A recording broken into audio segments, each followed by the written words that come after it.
윤석열, 이제 그 종말이 너무나도 빠르게 다가오고 있습니다.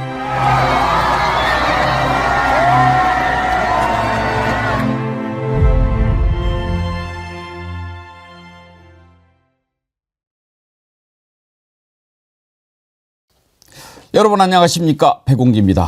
미치광이 반란 수계 윤석열의 뻔뻔한 거짓말이 국정조사를 통해 하나하나 드러나고 있습니다. 어제 청문회를 보면서 영화 제목이 생각났습니다.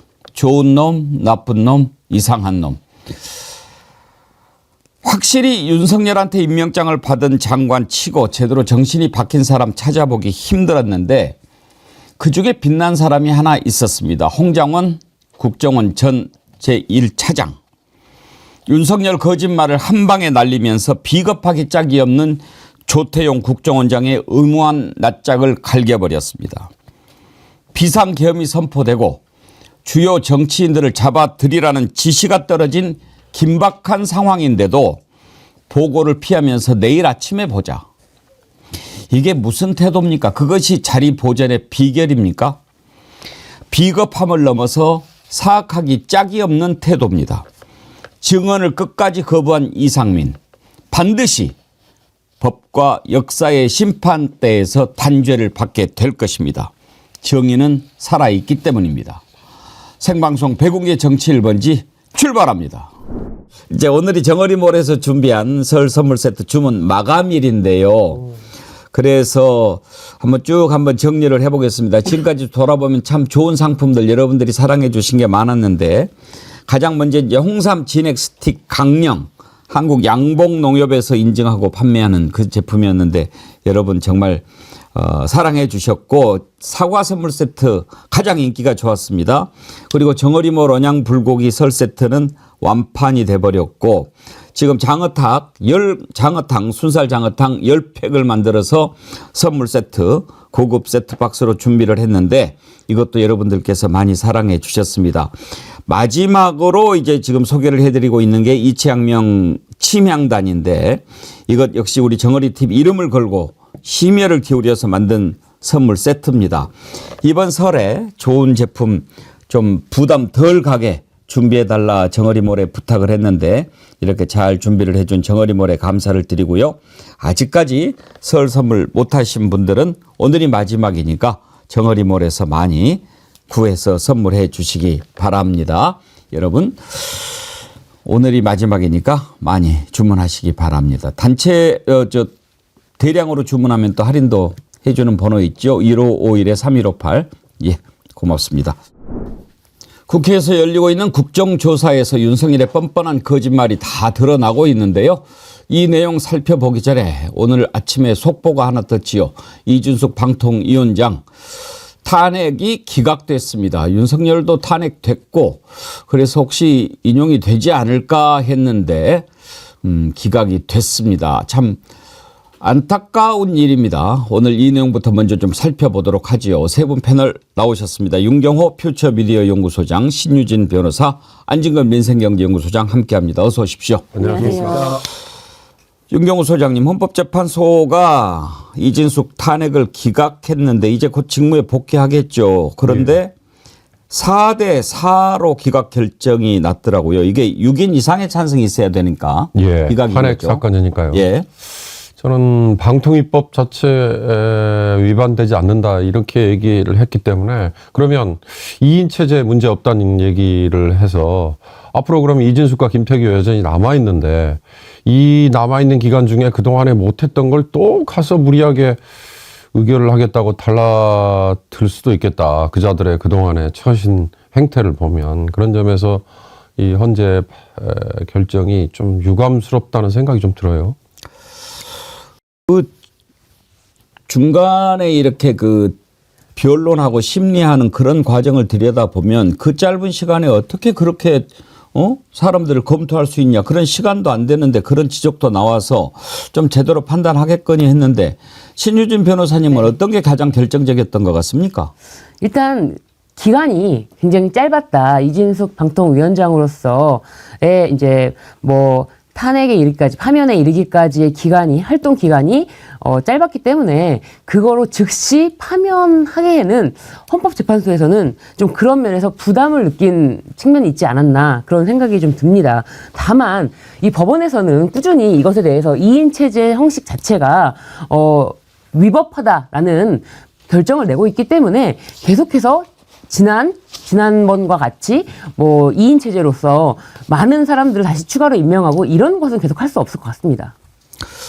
안진걸 소장님, 이번에도 보면 또 갈렸어요. 진보 쪽 재판관, 보수 쪽 재판관 이렇게 갈렸는데 혹시 이걸 보면서 윤석열 탄핵 심판에도 영향을 미치지 않을까 그렇게 걱정하는 분들이 있을 것 같아요.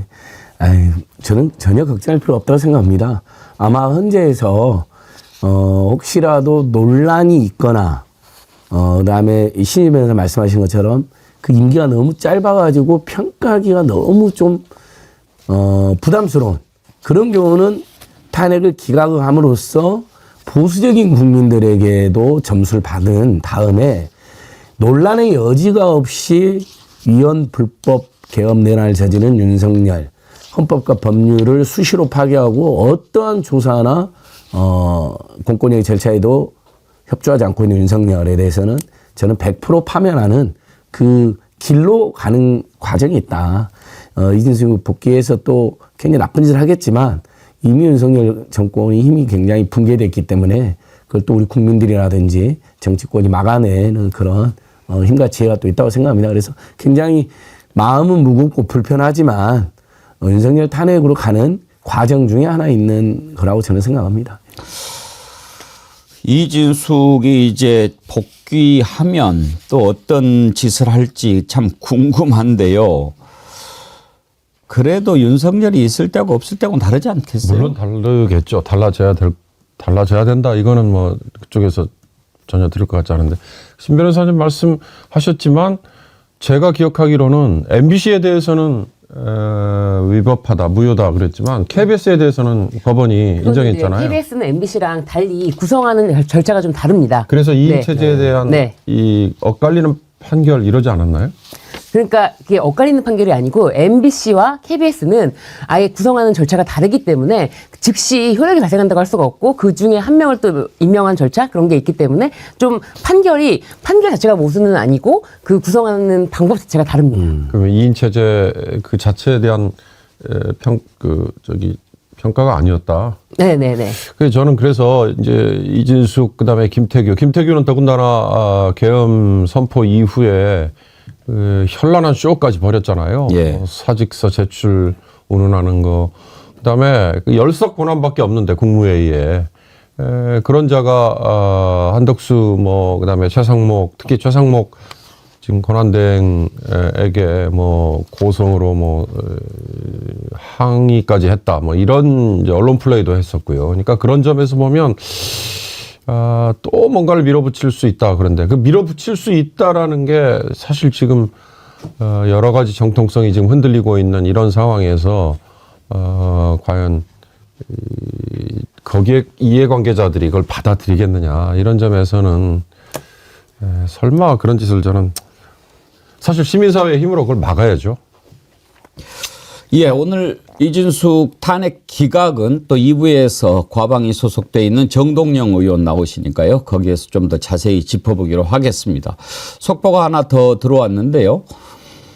공수처에서 윤석열 이 사건을 검찰로 넘기기로 했다.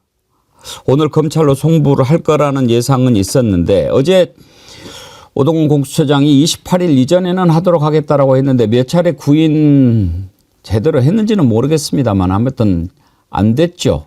그리고 나와서도 입 안 열고 공수처에서 생각하기에도 좀 뭐 실효성이 없다고 판단했겠지만 그래도 영 아쉬움이 남습니다. 여전히 우리가 검찰 의심할 수밖에 없지 않습니까? 무엇보다도 김성훈 경호차장 구속영장 기각해버린 것, 아예 발부도 청구도 하지 않은 것, 이걸 보면서 과연 검찰이 제대로 수사를 할까 걱정이 됩니다만은 아무튼 그래도 이제 검찰로 넘어갔고 공수처에서 검찰로 송부하면서 기소를 해달라 이렇게 얘기를 했습니다. 신유진 변호사님, 네. 어쩔 수 없는 선택이라고 봐야 할까요? 네, 그렇습니다. 어쩔 수 없는 선택도 선택이지만 또 무엇보다 지금 공수처에서는 이상민 전 행안부 장관이 단전 단수 지시에 대한 것이 지금 소방청 관계자의 진술이 나오지 않았습니까? 그럼 이상민 행안부 장관 그리고 기타 다른 것에 대해서도 전부 다 조사를 해야 되기 때문에 계속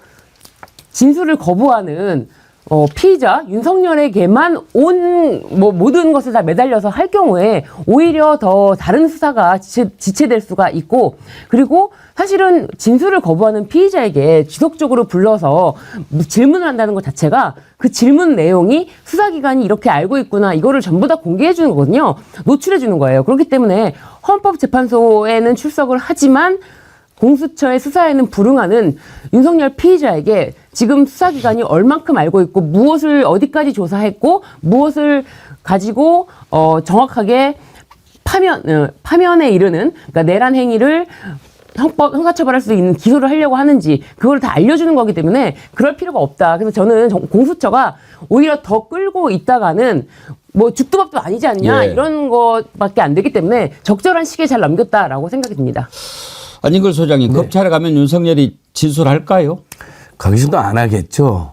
하지만 자기가 검찰에서 쟤들이 맨날 치겠지만은 그렇게 소환을 남발하고 과잉수사, 강압수사하고 표적수사했던 윤석열이 자기 출신 조직의 조사까지 거부한다. 이것은 이제 국민들로부터 결정적인 또 맹비난을 받을 거고, 현재 탄핵사로도 이미 추가가 됐지만 추가될 것입니다. 그래서 저도 뭐 검찰을 믿을 수가 없다. 우리 애청자님들 걱정 많이 하시죠. 그리고 최근 일각에서 진보적인 일각에서 검찰이 뭐 풀어줄 수도 있다.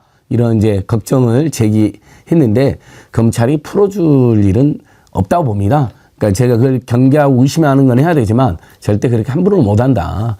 검찰이 어떻게 네. 풀어주겠어요? 지금 검찰에서 내란 주요 가담자들 다 기소를 이미 그러니까요. 하지 않았습니까? 했는데. 그런데 수개가 왔는데 예. 그걸 그러니까 풀어준다는 건 말이 안 넘버 되죠. 3, 넘버 4를 다 구속 기소한 검찰이 아이고 우리 윤석열 선배님 오셨네 하고 풀어주는 일은 상상 속에서는 가능하고 주의하고 경계해야 되지만 그것은 굉장히 어려운 선택일 것이다. 그리고 검찰이 국민들이 그걸 가만두지 않을 거니까요. 풀어줄 거라고 하는 거는 상상할 수도 없고, 다만 이제 윤석열이 검찰 가면 공수처에서하고는 좀 다른 태도를 보일까 하는 건데, 윤경호 소장님은 어떻게 전망하십니까? 똑같을 것 같아요. 말 안 하고. 예. 특히 뭐 검찰 옛날 우병우가 검찰 소환 조사 받을 때 팔짱 껴고 그 거만한 태도 보였던 거. 그 이제 우리 카메라 취재 기자들한테 덜커덕 걸렸잖아요. 그 사진 한 장이 얼마나 공분을 일으켰습니까? 윤석열도 아마 그러겠죠. 그러나 이제 밀폐된 공간에서, 보이지 않는 공간에서, 문제는 윤석열이 현재 출석해서 하는 태도, 지금까지 하는 태도를 보면서 이 특수부 그다음에 뭐 형사 사건 관련해서 양아치들이 보이는 거 있잖아요. 1도, 2부, 3백. 네. 야, 윤석열이 그걸 그대로 지금 취하는구나. 그걸 보면서 저는 좀 표현이 그렇습니다만 좀 구역질이 나더라고요. 제가 기회 될 때마다 말씀드렸죠. 윤석열이 계엄을 선포했을 때 저는 모욕감을 느꼈거든요. 윤석열이 그 한남동 관저라는 곳에서 그 사실상 도망 아닙니까? 그냥 칩거. 그때 그다음에 이 헌재 나가가지고 그다음에 공수처 계속 수사 거부하는 거 이거 보면서 어떻게 1도 도망가기, 2부 무조건 부인하기, 3백은요 뭘 믿는 거냐? 극우 세력들 믿는 거잖아요. 그렇죠. 전광훈과 네. 서부지법에 그 난입했던 그놈들을 믿는 거잖아요. 네. 그놈들을 동원하는 거. 그래서 참 이 깡패 양아치들이 하는 짓을 그대로 하고 있구나 그런 생각이 들더라고요. 그걸로 봐서는 아마 검찰에 가서도 변함이 없을 겁니다. 그래서 제가 생각이 좀 바뀌었어요. 특검이라는 게 이 시간 엄청 걸릴 거고 뭐 한 달 후나 가동되고 이럴 텐데 과연 필요한가? 이미 기소는 다 했는데 이런 생각을 했었는데 공수처 저렇게 수사 거부하죠. 그다음에 검찰 가가지고 이제 딱 하는 행태 이거 보고 나면 아마 많은 분들이 저처럼 생각했던 분들이 계셨다면 그래서 특검 해야 되는구나 이런 생각으로 바꾸시지 않을까 생각 들어요. 사실 한편으로 한 말씀만 더 추가드리면은 공수처가 사실은 뭐 그렇게 크게 한 일이 없지 않냐 이렇게 생각하실 수가 있겠지만 공수처가 만약에 없었다면 아예 존재하지 않았다면 검찰만 봐주면 누구도 우리나라의 누구도 윤석열을 기소할 수가 없습니다. 그렇죠. 그렇기 때문에 검찰은 이 사건의 내란을 저질러도 검찰이 더 왕인 거예요. 그렇기 때문에 우리가 이거를 할까 말까 고민할 수가 있는 거예요. 그렇지만 공수처가 나서서 우리가 이걸 한다니까 우리가 해야 된다 하면서 막 티격태격하는 모습까지 보여주면서 공수처가 결국 체포를 할 수 있었고 그러니까 검찰에서는 더 세게 김용현 등등 장군들에 대해서 다 이렇게 기소를 하지 않았습니까? 구속 기소를 하지 않았습니까? 그런 것처럼 검찰도 자극을 받을 수 있는 존재가 됐고 충분히 공수처는 그 자체로도 존재 가치가 있다 이렇게 봐야지 공수처는 뭐 체포만 해가지고 바로 검찰에게 넘겨주네 이렇게 생각하면 안 된다라는 말씀 드리고 싶습니다. 예. 네, 맞습니다. 민들레님이요. 공수처는 멧돼지 잡아온 걸로 만족하고 멧돼지 해체 작업은 검찰이 하면 됩니다. 그러셨는데 이제 검찰로 넘어가게 되면 검찰이 구속 기간 안에 제대로 뭐 이미 다 조사했고 이제 윤석열한테 확인만 받으면 되는데 저렇게 뻔뻔하게 거짓말하는데 무슨 의미가 있겠습니까만은 제대로 하지 않으면 국민의 엄중한 심판 받게 될 것이라는 거 명심해야 될 겁니다. 윤석열이 지난번에 헌법재판소 다녀오는 길에 갑자기 국군 지구병원에 들러서 뭐 치료를 했다고 하는데 저는 이것도 어떤 그 한자락 까는 것 같아요. 안진걸 소장님. 예. 뭐 나 많이 아파요. 예. 그래서 뭐 풀어주세요. 나중에 이 짓 하려고. 맞습니다. 나중에 그럴 공세가 매우 크다고 봅니다. 그래서 뭐 명태균 씨가 나는 무릎이 아파서 죽겠다고 해도 외부 병원 한번 못 가게 하더냐면서 엄청 분노했다는 보도도 나오던데요. 실제 군인권센터에서도 명백한 특혜다라고 이렇게 지적을 했습니다. 저는 분명히 이제 나중에 본인이 구속이 계속 길어지고 파면도 되고 1심 유죄 선고까지 나오면 나 아파 죽겠습니다라고 거짓말할 놈입니다. 그 윤경호 선생님께서 너무 잘 만들어주셨는데 1도 2부 3백 1 도망 2부 부인 3백을 구구세력 백을 믿고 까부는 거 사거도 넣어야 됩니다. 그거는 거짓말하고 거만하고 거만한데 거짓말까지 해요. 그러니까 깡패 양아치라고 했는데 깡패 양아치들도 이런지 못합니다. 아주 역사상 최악의 지금 제가 인물을 만나서 매일처럼 분노하고 실망할 수밖에 없는데요. 이것을 고스란히 범국민적 분노를 더욱 키워서 신속 파면과 1심 유죄 선고로 이렇게 몰고 가야 된다. 뭐 최근에 뭐 극우 세력이 결집하고 있고 뭐 이런 것들에 대해서 걱정이 저희가 해야 되지만 저희들은 상식과 우리 국민의힘을 믿고 또박또박 갔으면 됩니다. 뭐 안과 치료를 받는다고 그러는데 정기적으로 받는 거 그것을 그렇게 해줘야 되는지 부산이대희님 그자 눈 치료 받았다는데 너무 늦었습니다. 사람 보는 눈이 없습니다. 그러니까 안과 치료라는 게 뭐 사실 누구나 병원 안과나 치과는 자주 가면 좋다고 하지만 구치소에 있다가 정밀 검진도 해보고 해줬어야죠. 바로 보낸 것은 공수처 수사를 피하려고 그다음에 나중에 아프다고 거짓말하려고 이런 속셈이 너무 뻔한데 명백한 특혜였죠. 아무튼 이번에 공수처는 좀 허약한 모습을 보인 것은 사실이에요. 비록 그 경찰과 함께 체포영장 집행하는 것까지는 성공했지만 그 뒤에 좀 더 단호하고 확실한 모습을 보여줬어야 공수처 국민들이 좀 신뢰할 수 있을 텐데 마지막에 그것도 제대로 구인도 못하고 제일 실망했던 부분이 병원에 갈 때 그 뭐 그냥 당한 거 아닙니까? 법무부에서 연락을 해줬다고 하더라고요. 글쎄요, 나중에 그렇게 나왔죠. 그런데도 말이죠. 했다. 공수처는 알면서도 검사들이 가서 그냥 마냥 기다리는. 그러니까 어떻게 보면 신용만 한 것 같이 돼서 좀 죄송한 얘기지만 공수처의 무능함을 좀 보여준 거죠. 예. 세월호 진실 더 파고 더 밝힘 아이디가 그렇습니다. 검찰이 윤석열 잘하는 거, 가족 건드리는 거, 그걸로 위협 한번 해야 합니다. 김건희 잡아넣겠다고.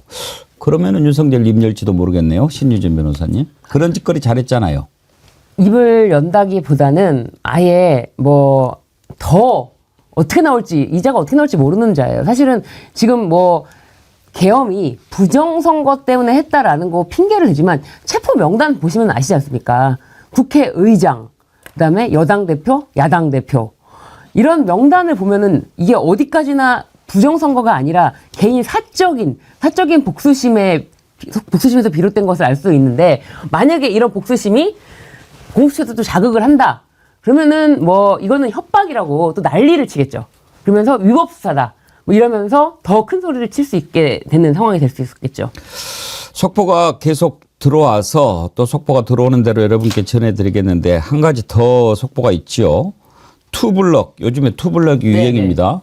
그 법원 난입해서 폭동을 일으킨 자 가운데 이렇게 머리를 이렇게 층나게 깎은 걸 투블럭이라고 그러죠. 이 자가 그동안에 많이 보였는데도 지난번에 체포가 안 됐더라고요. 근데 궁금했는데 오늘 파주에 있는 자택에서 긴급 체포됐다라고 합니다.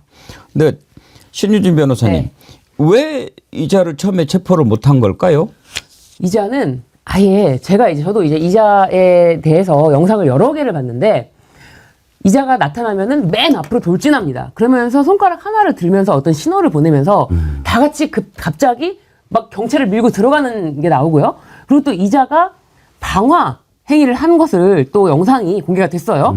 그래서 이나물질에다가 라이터를 켜고 그 안에다가 라이터 기름을 건물 안에다가 부은 다음에 그 라이터로 불을 켜가지고 종이에 불을 붙여서 종이를 건물 안에 넣는 것까지 이런 영상까지 다 나왔거든요. 그렇지만 이자는 7층까지도 올라갔다가도 누구보다도 빠르게 빠져나갑니다. 그러니까 이자는 모든 상황이 다 머릿속에 있던 상황이기 때문에 어떻게 치고 들어갔다가 어느 순간에 빨리 빠져야 자기가 체포되지 않는다. 이런 것까지 생각하고 있었던 자다. 그리고 이자 옆에는 다 이자의 어떤 지시라 함께 임무를 수행하고자 하던 자들이 있었기 때문에 이자의 체포로 인해서 그 공범들까지 전부 다 함께 구속되어야 될 것입니다. 이자가 방화를 저지르려고 하지 않았습니까? 네. 그거를 제이컴퍼니 아시죠? 네. 제이컴퍼니에서 맨 먼저 그 확보를 한 거지요. 혹시 그 화면이 있습니까? 사진이? 예. 영상이. 한번 보여주시죠.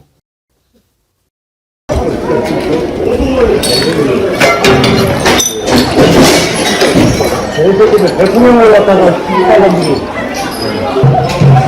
한 바퀴 터지지 않았네. 수험생 걸어 괜찮아 그러고 그렇게 하는데 한 번도 안 해보는 거 지금.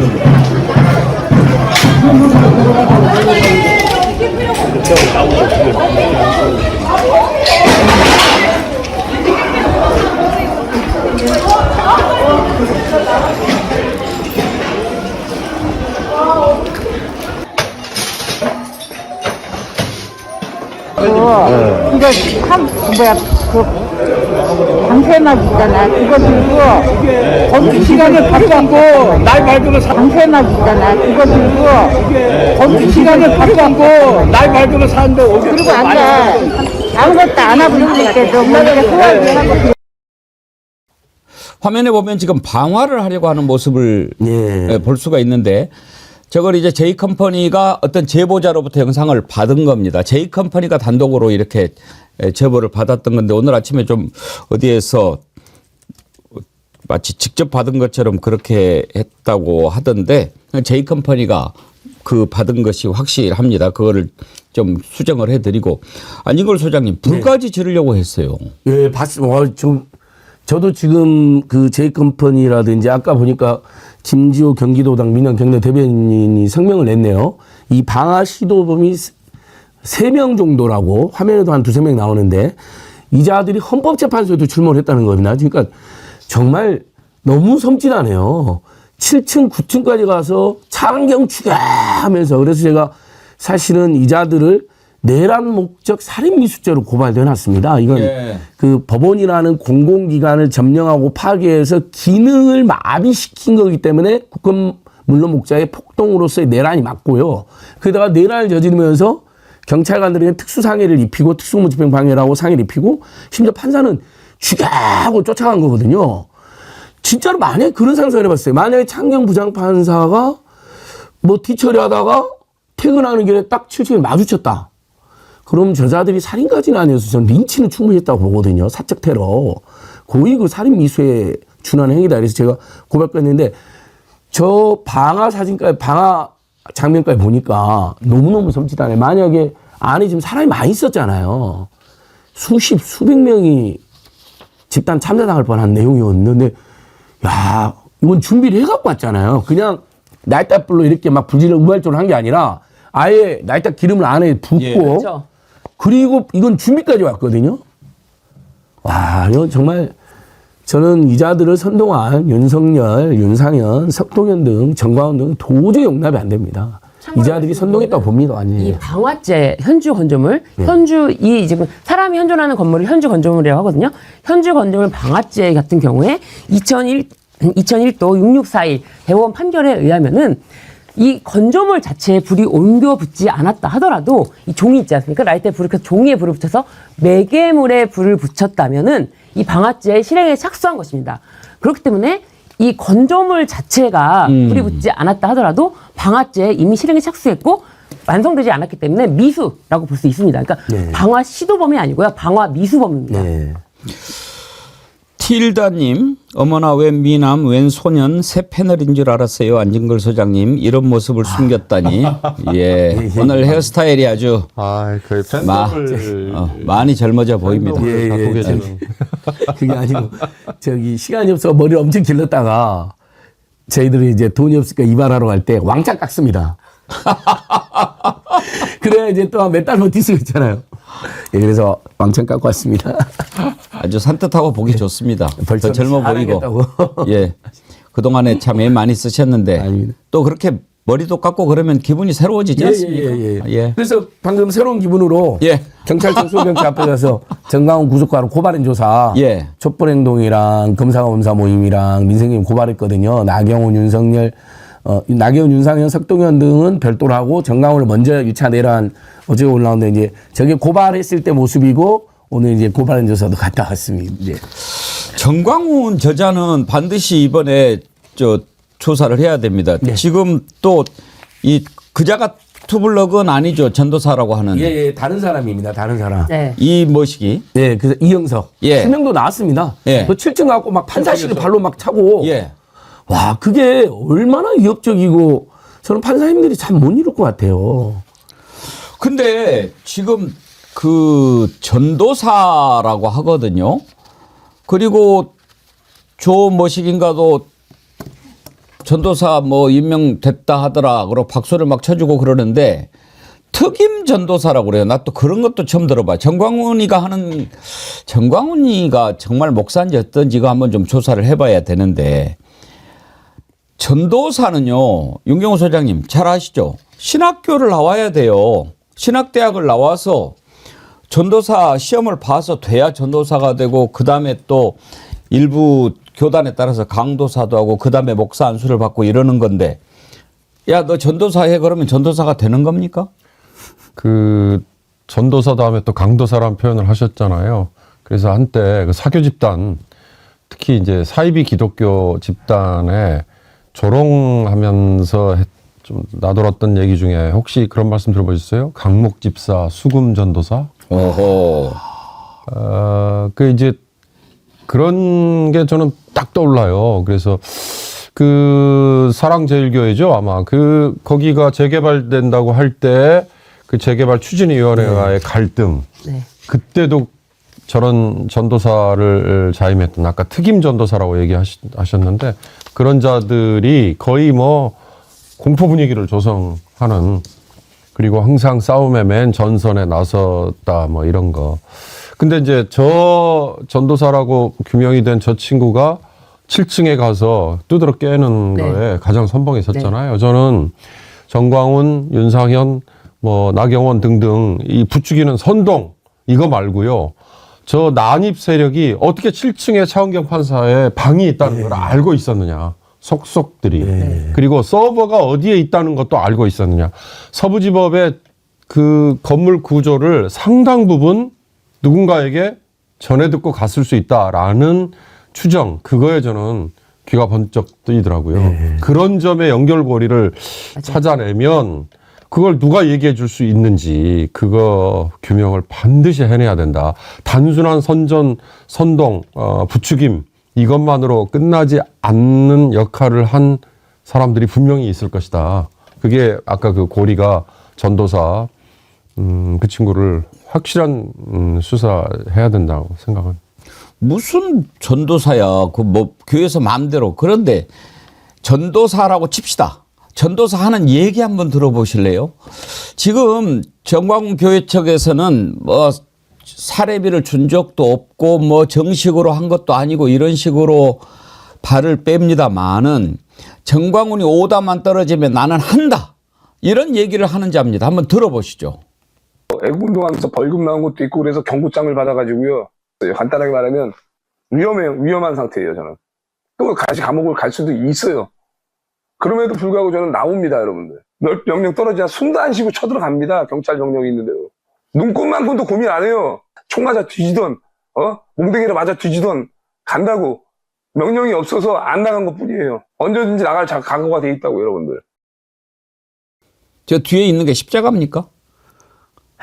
뒤에 십자가를 걸어놓고 저렇게 얘기를 합니까? 저게 전도사입니까? 그러면 명령이 떨어진 거에 나갔으니까? 그렇죠. 그리고 뭐 십자가를 걸어놨다고 하더라도 정광훈 목사라고 부르기가 너무 좀 저는 목사라고 안 부릅니다. 저 목사로 인정 안 합니다. 네, 정광훈 씨는 하느님도 까불면 나한테 죽어 그렇게 말을 하지 않습니까? 그럼에도 불구하고 그러니까 이 자들은 정상적인 교인들이 아니고 오로지 정광훈을 위한 정광훈의 어떤 집단이다라고 보여지고요. 그리고 사실은 이 다른 교회라고 하지만 정광훈과 또 관련된 교회 아닙니까? 그렇기 때문에 이 전광훈과의 뗄래야 뗄 수 없는 고리 이런 거를 정말 명령이 떨어진다는 얘기를 하는 것처럼 이 명령권자를 최종적으로 처벌해야지 그냥 실행한 사람들 밑에서 다 행동 대원들만 처벌한다고 끝날 일이 아니다라고 말씀드리고 싶습니다. 예. 이런 범죄에서는 교사가 더 중형을 선고받는 경우도 있다고 하더라고요. 맞습니다. 왜냐하면 더 그 범죄의 실질적 결의를 교사자가 주도했을 때는. 근데 지금 오늘 방금 저 영상을 저희가 지금 촛불행동이랑 이재일 변호사 등이 가서 증거로 제출한 영상입니다. 저게 교사의 명백한 증거입니다. 예. 그전에 안 했다는 거잖아요. 명령이 없어서, 지시가 없어서 가서 경찰이든 누구든 다 자기가 총폭탄에 대해서 죽일 각오가 되어 있는데 명령이 없었다. 윤허가 없었다. 정광훈에. 근데 이번에는 했잖아요. 판사실까지 쳐들어갔잖아요. 판사실까지 쳐들어갈 정도의 대범하고 노골적인 범죄를 저지르려면 확실한 명령이 있었을 것입니다. 그래서 저것이 교사의 중대한 증거다. 오늘 저걸 제가 서울경찰청에 증거물로 제출하고 지금 고발인 조사를 받고 있거든요. 저희들이 이제 방송 때문에 나왔고. 그래서 진짜 이번 건은 119 사태는 제2차 내란이라고 규정을 해야 됩니다. 법원이라는 한 공공기관을 파괴하고 습격하고 난동을 벌이고 기능을 마비시켜서 완전히 대한민국 민주공화국의 질서를 근본적으로 무너뜨린 거거든요. 그게 뭐 몇 시간이었다 하더라도 내란이 발생한 건 분명한 사실이다. 그렇게 봐야 된다. 맞습니다. 지금 말씀하신 것처럼 이렇게 폭력행위를 저지르지 않았습니까? 이 폭력행위 단체의 수괴의 경우에는 이 폭처법에 의해서 사형, 무기 또는 10년 이상의 징역형에 처하도록 되어 있습니다. 수괴가 가장 엄하게 처벌됩니다. 네. 예, 오늘 아침에 들어온 속보들 몇 가지 살펴봤습니다. 표고버섯이 조아님, 검찰 이번에 하는 것을 보고 제대로 하지 않으면 진짜 해체하고 새롭게 태어나게 해야 합니다. 제발 좀 부탁한다. 제대로 해주기를 바란다. 녹수님, 곳곳에 도처에 숨은 의인들이 계셔서 그나마 위안이네요. 끝날 때까지 끝난 게 아니니 대선이 끝나야 종지부 될 것 같습니다. 그때까지 희망 잃지 마시게요. 그러셨는데, 예, 녹수님. 아까 지금 의인들 얘기하셨는데 그런 분들이 계셔서 지금 이렇게 왔다고 생각합니다. 제가 그런 생각을 많이 하고요. 말씀 나온 김에 이제 다음 주 설 연휴가 매우 길지 않습니까? 그래서 특별 방송으로 저희가 준비를 한 게 있습니다. 일단 첫날은 거리의 영웅들을 좀 만나보려고 합니다. 우리가 이번에 정말 국민들이 하나로 뭉치지 않았으면 어떻게 이런 우리가 지금 순간을 맞이할 수 있겠습니까? 그 일을 있게 한 것은 물론 국민 여러분들이지만 그것을 위해서 거리에서 정말 외치고 싸우셨던 분들, 그런 분들이 계시기 때문에 하나가 더 될 수 있지 않았을까. 그 맨 선봉에 서 있던 분들을 좀 만나보겠습니다. 여러분들 누구누군지 아시겠죠? 우리 안진걸 소장님도 들어가고요. 그래서 월요일 날은 거리의 투사들 만나보고, 저는 항상 이 시대의 의인 하면은 두 분을 생각합니다. 박정훈 대령과 최재형 목사님. 이런 분들 생각하는데, 또 만약에 정말 제대로 된 소리를 전하는 저널리스트들이 없었다면 우리가 어떻게 그런 사실을 알게 됐을까? 명태균이라고 하는 자가 드러나지 않았다면 이런 일이 왔겠습니까? 그래서 파워 저널리스트들을 좀 만나 보려고 합니다. 그래서 서울의 소리 이명수 기자, 저널리스트 장인수 기자, 그리고 봉지욱 기자, 박형광 기자, 이렇게 좀 만나서 이 시대의 저널리스트들이 어떤 일을 해야 될 것인가, 한번 그런 부분을 좀 생각해 보는 시간을 갖고, 설날은 아주 특별히 여러분들 좋아하시는 백금열과 촛불밴드라고 있지 않습니까? 집회 현장에서 정말 흥을 돋궈주고 이 시대의 최고 소리꾼이신데 그 백금열 선생님을 한번 만나보는 그런 시간도 가질 테니까요. 설 연휴에도 여러분 백운계 정치 1번지와 함께 해주시기를 부탁드립니다. 테디 11남매맘님 방송 중에 회원 가입해 주셨는데 진심으로 감사드리고요. 또 슈퍼챗까지 함께 해주셨네요. 진심으로 감사드립니다. 자, 그러면 어제 국민들의 눈과 귀가 국회 국정조사장에 모였는데 참 많은 것을 볼 수가 있었습니다. 그중에서도 특별히 홍장훈 전 국정원 1차장의 증언이, 아, 그래, 저런 목소리가 있으니까 그동안 우리가 저렇게 전해 들었는데 거기에서 정말 더 진실에 가까이 다가갈 수가 있었지 않습니까? 저는요, 지금 홍장훈 차장은 육사 출신이더라고요. 제대로 된 군인 출신이고, 그래서 절대 이것은 아니다, 그런 판단을 했다고 그렇게 들었는데, 윤석열이 파면되고 나면 숨죽이고 있던 사람들도 다 진실을 털어놓을 걸로 기대합니다.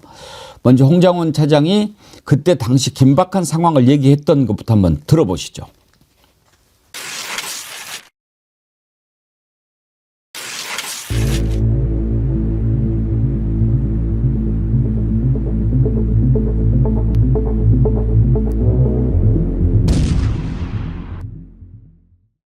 비상계엄 발표하는 걸 확인했냐고 물으셨고, 네.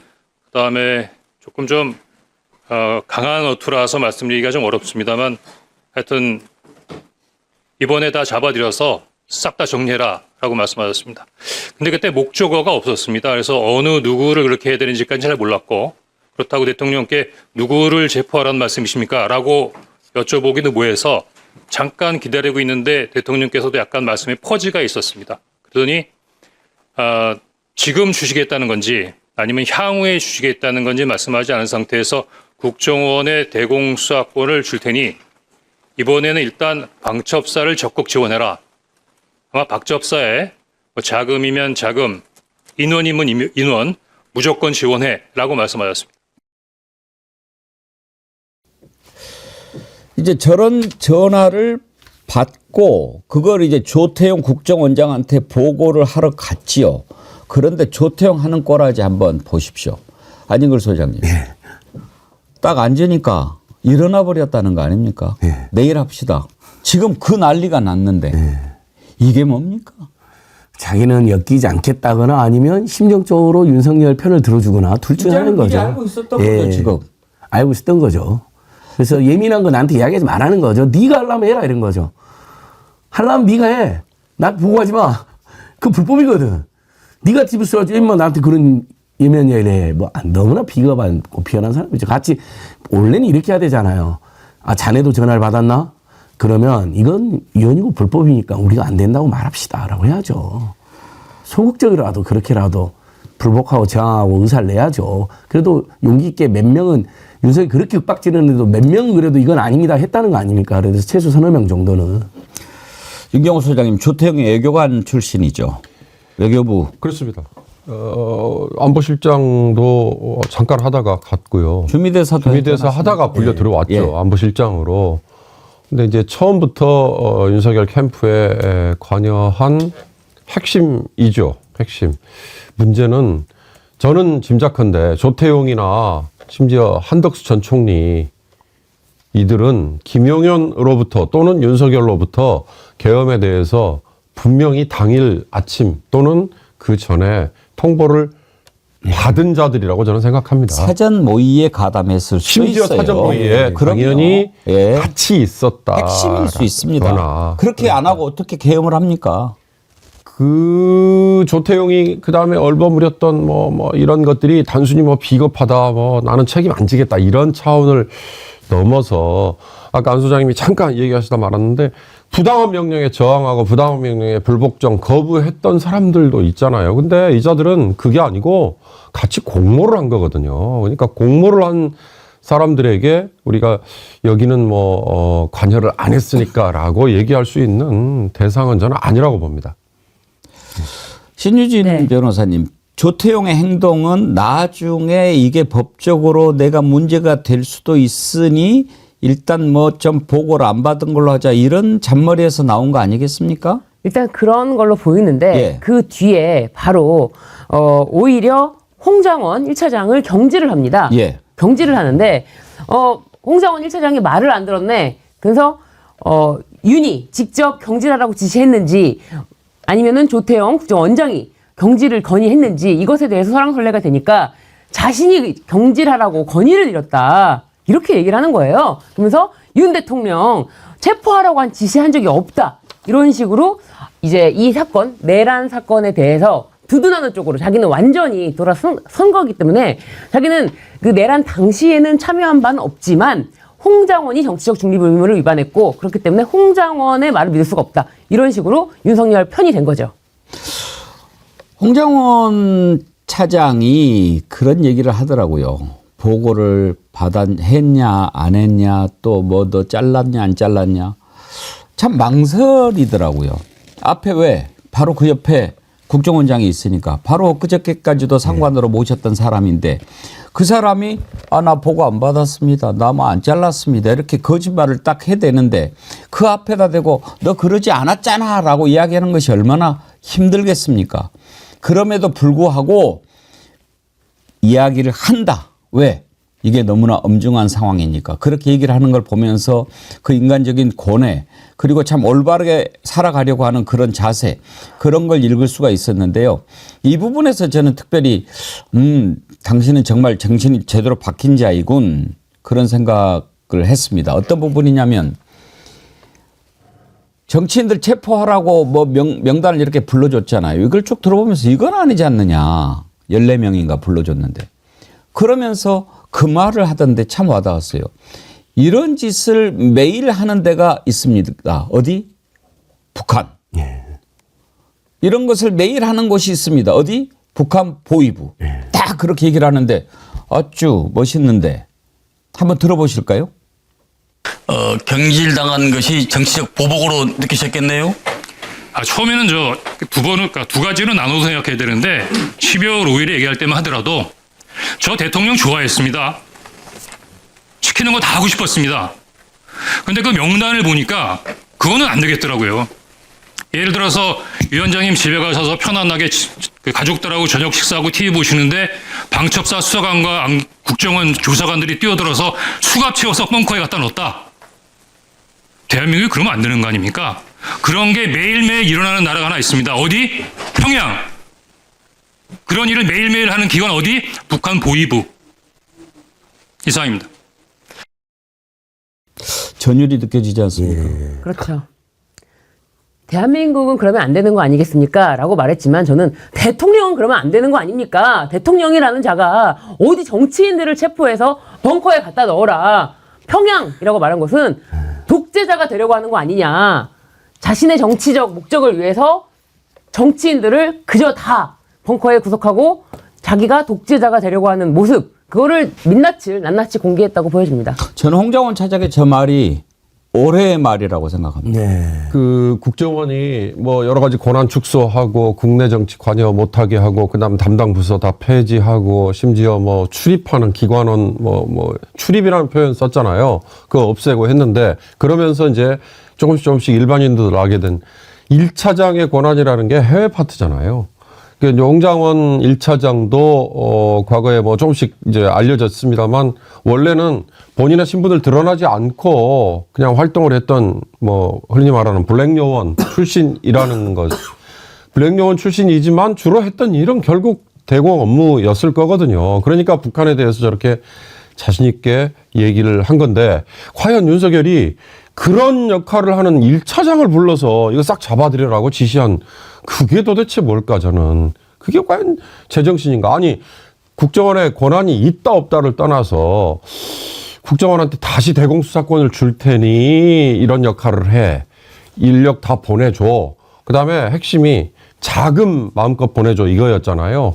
그러니까 지금도 아시겠지만 국정원이란 데는 일종의 특수활동비 뭐 명목으로 그냥 영수증 뭐 어디에 쓰는 거 보고 안 하고 그냥 마구 돈을 쓸 수 있는 예산이 충분히 있잖아요.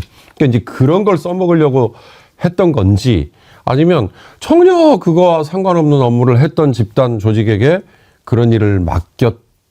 중요한 건 앵커께서 누차 말씀하셨습니다만 정말 저렇게 부당한 명령이라고 생각하는 거에 저항을 한 사람이 그래도 중간 어느 길목에 있었구나. 참 그게 이번 내란 사태를 막는데 중요한 고비고비의 큰 역할. 저분도 그 중에 하나다 그런 생각이 들어요. 그렇습니다. 홍장원 차장이 그때 계엄 나고 곧바로 저는 진술을 했죠. 증언을. 그러지 않았으면 어떻게 밝혀질 수 있었겠습니까? 그 홍장원 차장에 대해서 그래서 저도 조사를 좀 해봤습니다. 예. 그 지금은 이제 굉장히 용기 있게 저런 말씀에서 이제 좋은 평가를 받고 있는데 국정원 내부 안팎의 평가는 갈리더라고요. 굉장히 보수적이고 예. 매우 정치적이고 정치 공작도 서슴지 않았던 사람이라는 거예요. 저는 그게 더 포인트라고 생각합니다. 그러니까 본인도 그러잖아요. 윤석열 참 좋아했다고. 뭐든지 잘하고 싶었다고. 그래서 나중에 국정원장 될 수도 있는 거고. 근데 그런 사람마저도 도저히 납득도 안 되고 이해도 안 되고 수용할 수 없는 짓거리를 윤석열이 한 겁니다. 네가 김정은이야? 사실 홍장은 김정은 흉내내고 자빠졌어. 이렇게 생각한 거잖아. 편하게 말하면 친구들 앞에서. 그렇죠. 아니 홍장원 네. 차장이 보수적이고 네. 뭐다 좋다 이거. 네.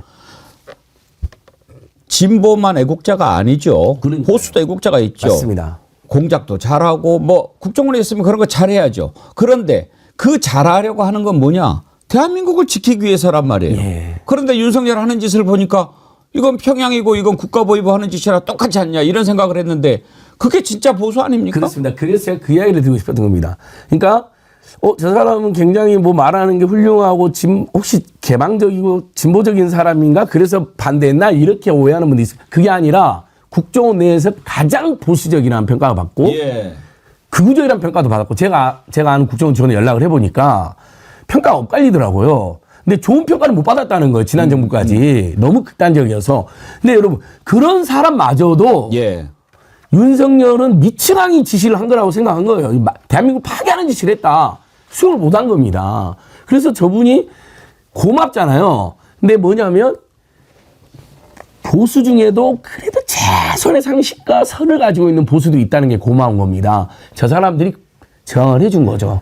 그러니까 저는 그게 너무 고마운 거예요. 네. 정말 그 이향님 또 듣고 보아도 울컥합니다. 저 당당함과 진실이 얼마나 힘이 있습니까? 반드시 정의는 살아날 겁니다. 그러셨는데 홍장원 차장의 저 말이 바로 윤석열한테 그렇게 얘기하는 것 아니겠습니까? 너야말로 반국가 세력이야. 그렇죠. 예. 너야말로 자유민주주의 체제를 무너뜨리는 자야. 그 얘기를 지금 돌려서 이야기하는 겁니다. 윤석열이 알지도 못하면서 무슨 자유 이야기하고 자유민주주의 이야기하고 반국가 세력 얘기하는데 너는 지금 평양이야. 너는 국가 보위부야. 그 얘기하는 거거든요. 그렇죠. 네. 오늘도 지금 헌재에서 김용현이랑 둘이 만난다고 그러는데 뭘 떠들어댈지 참 궁금합니다만 치고받고 싸우기까지 할까요? 야, 새끼야, 네가 썼잖아. 뭔 소리야 이 새끼야 네가 써놓고. 너네 새끼야 지금 저 1년 후배 고등학교 후배 놈이 대통령이라고 봐줬더니 이제 완전 나를 죽이려고 그러네? 뭐 이렇지 않을까요? 아, 그렇게 적나라하게 좀. 김용현이 마지막 결기가 있어야지. 야, 이 새끼야, 내가 네 고등학교 1년 선배 아니야, 충암고. 이 자식이. 이제 선배한테 다 뒤집으시려고. 대통령 감도 안 되는 새끼를 대통령 만들어줬더니 예. 이 자식아, 이제 나한테 다 뒤집어 씌우려고 그러네. 야, 이 새끼야, 너 중암고도 아니야. 뭐, 이러지 않을까요? 그렇게 한번 붙으면 너무 재밌을 텐데. 우리 중암고를 어떻게 보고 자식아, 너 같은 후배 처음 봤어, 자식아. 막 이럴 수도 있을 것 포고령 같은데. 1호. 예. 네가 썼잖아, 네가 썼잖아. 뭐 그러니까. 이거 가지고 둘이 서로 한판 서로 해야죠. 싸울 것 같은데요. 내 쪽지도 네가 써놓고 나한테 썼다고 그러면 어떡하냐고. 나 그때 합참 있었어 이놈아. 알리바이도 있어. 네가 내가 썼잖아. 자식아 지금 뭐 감옥에서도 다 봤어 자식아 네가 뭐 사람 뭐 끄집어내라는 거 없습니다 자식아 네가 어째 뭐 이렇게 좀 하면 오늘이라도 좀 정신이 제대로 돌아오면 볼만할 것 같은데. 근데 한편으로 저는 걱정이 되는 것이 윤석열이 처음에는 그 계엄 지시 문건 최상목에게 줬다는 그 계엄 지시 문건에 대해서 영장 실질 심사 때 질문을 하니까 뭐 잘 기억이 나지 않는다라고 이야기를 했다가 헌재에 와서는 당당하게 그거는 저는 TV를 보고 알았습니다. 라고 이야기를 하지 않습니까? 그러니까. 완전히 완전 얼굴 돌변해가지고 자신은 그런 문건의 존재 자체를 몰랐고 최상목에게 그런 문건이 갔다는 거는 TV를 보고 언론을 통해서 알았다라고 이야기를 하는 걸 보면 이제 무조건 자기가 안 했다라고 내빼는 전략이고 그리고 김용현이 뭐 알 거다, 김용현이 줬을 거다라고 이야기를 하고 있는데 김용현도 그러니까 이런 거 있잖아요. 서로 아예 지금 공모를 할 수 있는 자리는 아니지만 눈 찌긋찌긋하면서 내가 안 했다고 하면 너도 안 했다고 해. 너도. 그럼 김용현도 저도 안 했습니다. 누가 했다는 것이냐? 증명하실 것은 뭐 오히려 헌재라든지 내가 안 했는데 안 한 걸 어떻게 증명하니까 이런 식으로 서로 발뺌하면서 지금 그렇지 않아도 김용현이 자기는 국회에 들어가서 사람을 빼라고 했는데 국회의원들을 체포하러 간 적이 없다. 이런 식으로 발뺌을 하기 시작했거든요. 그러니까 오늘 헌재에서 얼마나 둘이 서로 둘 다 안 했다라고 발뺌을 할지 좀 걱정이 됩니다. 서로 부인하면 이런 일이 일어날 수도 있어요. 결국에는 김건희가 썼다 뭐 이렇게 나올 수도 있고 정 안 되면 답답해서 재판관이 그러면 내가 쓴 걸로 합시다. 둘 다 부인하니까 쓴 놈이 안 나오니까. 솔직히 이 상황에서 빠진 인물이 한 명 있긴 있잖아요.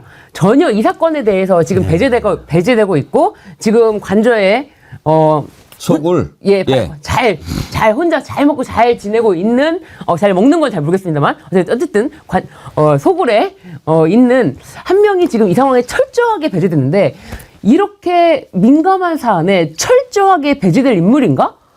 아무도 그렇게 생각하지 않잖아요. 어떻게 이렇게 철저하게 이 사안에 대해서 소외된 채로 있을까?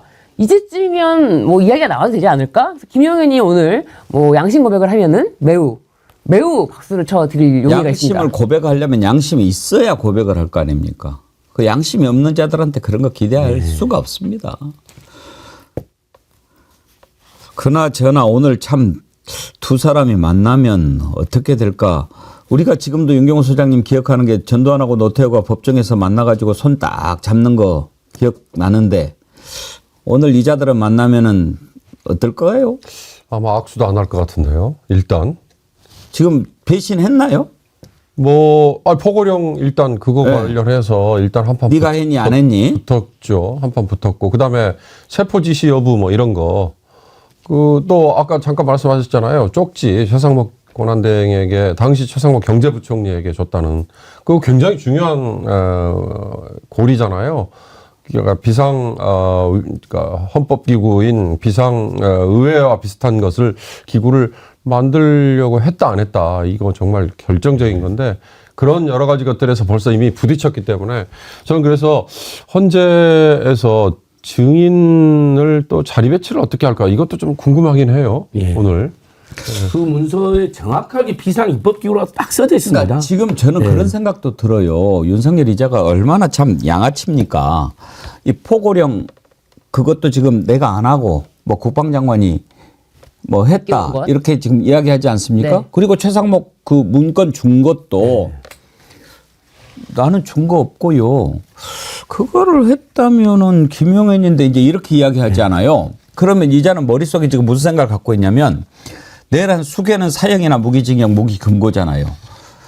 그럼 나는 방법이 없고 그러면 내가 그래도 김용현이 저 경호처장에다가 국방장관까지 시켜줬으니까 이자가 나를 위해서 뭔가 좀 해주지 않을까? 야 그러면 당신이 말이야 내 덕에 언감생심 육군 대장도 못된 놈인데 국방장관까지 시켜줬으니까 네가 내란 수계로 가고 나는 그냥 주요 가담자로 조금 한 20년 살면 안 되겠니?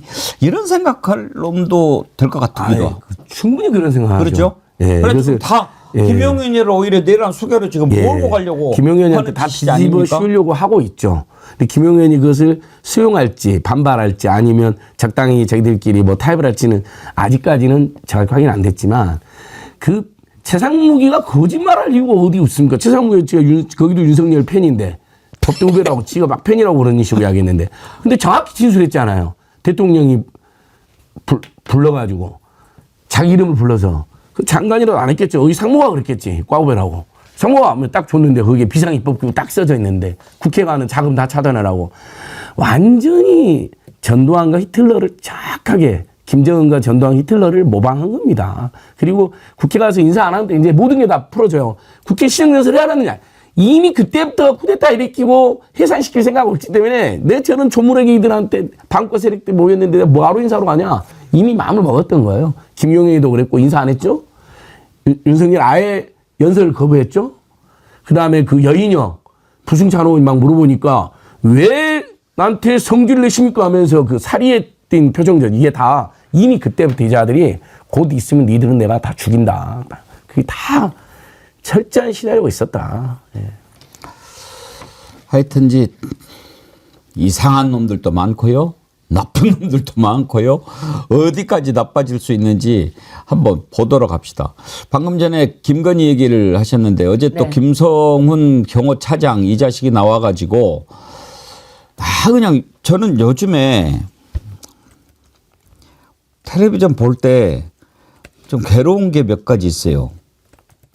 뭐 직접 얘기해서 좀 그렇습니다만은 김성훈, 속동현 또 누군데 막 나오면 막 속이 너무 안 좋아. 윤상현, 정광훈, 윤상현, 정광훈, 나경원까지 너무 속 안 좋으시죠. 속이 안 좋아요. 많이 안 좋아요. 아니 그러니까 그자들은 스스로가 확신범이라고 이제 그걸 막 보여주고 싶어 하는 거잖아요. 근데 김성훈 저는 얘기하시니까 어저께 그 변호인이라는 자가 김성훈을 변호하려다가 이 자가당착에 빠진 게 있었잖아요. 그 총기 사용 여부. 오히려 김성훈이는 총으로 나가서 쏴야 된다라고 얘기를 한 거를 변호인이 오히려 그걸 더 확인시켜 준 꼴이 됐잖아요. 네? 윤석열이 오히려 그걸 말렸다? 야, 그래서 저는 그 변호인뿐만 아니라 지금 왜 최상목 대행이 김성훈과 이광우 이런 자들을 왜 직위해제를 하지 않는 거냐. 지금 경호처의 부장급 중에 상당수가 이들의 지위를 받을 수 없다라고 지금 뭐 사직서를 냈다 뭐 이런 기사도 제가 봤거든요. 그러면 이미 거기는 완전히 지금 콩가루가 돼 있는 상황일 텐데 뭐 경호처를 없앤다, 경찰 뭐 산하로 뭐 바꾼다 이거는 그 다음 문제고요. 지금 일을 하고 있는 사람들이 겪고 있는 심리적인 갈등 이거의 주된 지금 이 충동자가 김성훈과 이광우 이런 자들인데 그 왜 직무를 정지시키지 않는 건지 다시 한번 촉구합니다. 박홍차님 권성동은 왜 빼요? 권영세까지. 네, 권성동. 이름을 권선동으로 바꿔야 부르더라고요. 셀 수 없습니다. 셀 수 권선동. 없습니다. 근데 이제 김성훈 얘기하려고 그러는데요. 참 별짓을 다 했더라고요. 김건희가 생선은 작살로 잡아야 피가 빠져서 맛있다. 그렇게 얘기를 하니까 그거를 또 그러면 가서 작살로 잡아온 게 아니라 수족관에 있는 것을 또 작살로 해가지고 또 그걸 사진 찍어서 줬다는 거 아닙니까? 그리고 저는 어제 그 얘기 듣고 진짜 저놈은 정신이 완전히 돌아버린 놈이구나 그런 생각을 했는데 막 이렇게 뭐 생일 잔치를 엄청나게 해줬지 않습니까? 왜 그랬어? 그러니까 기자가 떳떳하게 그거 외부에다 맡기려면 수억이 들지 않습니까? 그거를 우리가 그냥 한 겁니다. 이렇게 얘기를 해요. 이 정신이 언제나 잡니까? 거기에 또 국군 예. 간호장교까지 투입을 했다는 거 아닙니까? 혹시 그 녹취 있나요? 두 분밖에 안 했다 하잖아요. 두 번밖에 안 했다고. 아유. 한번 그래요? 김건희 비화폰? 그리고 김건희한테 지금 비화폰을 지급한 의혹이 있어요.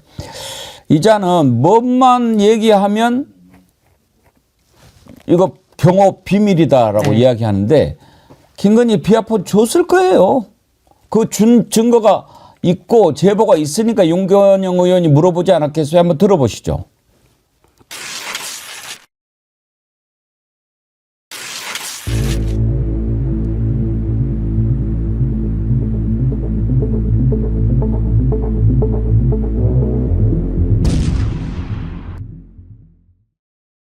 김건희 씨에게도 비화폰을 지급한 적 있죠?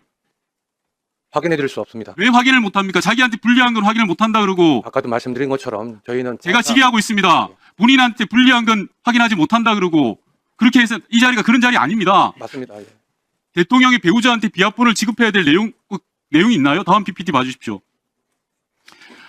비화폰 모델의 정확한 내용까지 본인에게 제보를 받았습니다. S20 5G 모델 비화폰 한 대를 김건희 씨에게 지급했다라는 거고요. 대통령 내외를 포함해서 총리 장관 비화폰 전화번호 목록까지 장관들에게 경호처가 지급했다라는 겁니다. 맞습니까? 아닙니까? 확인해 드릴 수 없습니다. 그리고 이런 세세한 사항까지 제가 알 수도 없는 영역입니다. 알 수가 없다니요. 본인이 경호차장이고 그전에 기획실장이어서 이 내용을 모른다고 하면 됩니까? 참 뻔뻔하기가 이를 데 없는데 아니 신유진 변호사님 만약에 비화폰을 김건희가 받았다면 무슨 자격으로 받는 겁니까? 민간인 아닙니까? 민간인이죠. 민간인이지만 정말로 우리가 계속 누차 얘기했지만 대통령 관저에는 V1, V2가 산다. V1, V2도 아니다. V0다. V0, V1이다. 이렇게 말할 정도로 순위가 정해져 있고 지금 뭐 대통령실에서 나온 사람들이 대통령에 대해서 뭐라고 호칭합니까? 지 이렇게 호칭하지 않습니까? 뭐 그런데 영부인한테만큼은 깍듯하게 여사님 그것부터가 모든 것이 서열에 있었고 이 서열이 우위가 누구냐 이런 것까지도 확실했다 이것입니다. 그리고 대통령실도 뭐 2층과 5층으로 나눠서 같이 사용한다. 대통령실 업무를 같이 본다. 이렇게 처음부터 했던 자들입니다. 그런데 이 자들이 대통령 여사님이 비화폰 쓰는 거 당연하지 이럴 정도로 생각하는 자들입니다. 심지어 행사 때 군인들을 대상으로 대통령 부부에 대해서 충성 맹세까지 시키지 않았습니까? 저는 김건희에게 비화폰 지급은 뭐 거의 확실하다라고 생각합니다. 마누라한테 비화폰 주는 데가 한 군데 있을 수 있어요. 어딘가요? 평양. 네. 저는 이것도 아마 김건희가 야 비화폰이라는 거 있다며 통화 흔적도 안 났다며 야 나는 안 줘. 내가 V0인데 그렇게 해서 가지 높다고 봅니다. 그냥 넘어가. 말 안 해도 한 두어 개 챙겨 줬을지도 몰라요. 그래서 미리 줬을 수도 있고 아니면 야 V0가 난데 내가 비밀리 통할 내용이 더 많지 윤석이 더 많지 인사도 내가 하는데 그 행사에 생일 파티에 국군 간호장교들도 투입했다라고 하는 내용을 듣고 정말 기절할 뻔했는데 그 내용도 준비가 됐습니다. 한번 보시죠. 서울 지구병원 간호장교들 투입됐죠. 5경비단은 뭐 언론에 나왔고 90 정보통신단 참여했죠. 저희가 경호처하고 경호부대 함께 하는 마음으로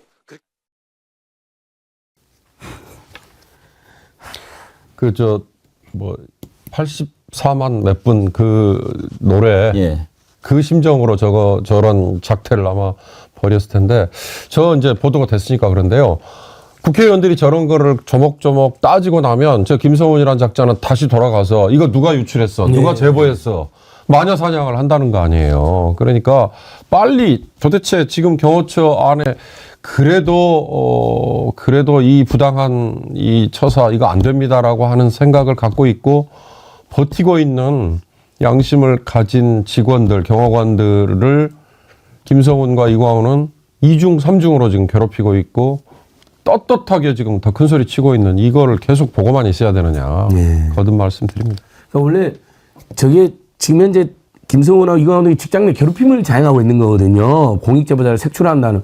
그럼 원래 직장 내 괴롭힘은 지금 대외적으로 굉장히 신고가 사실상 많이 된 거잖아요.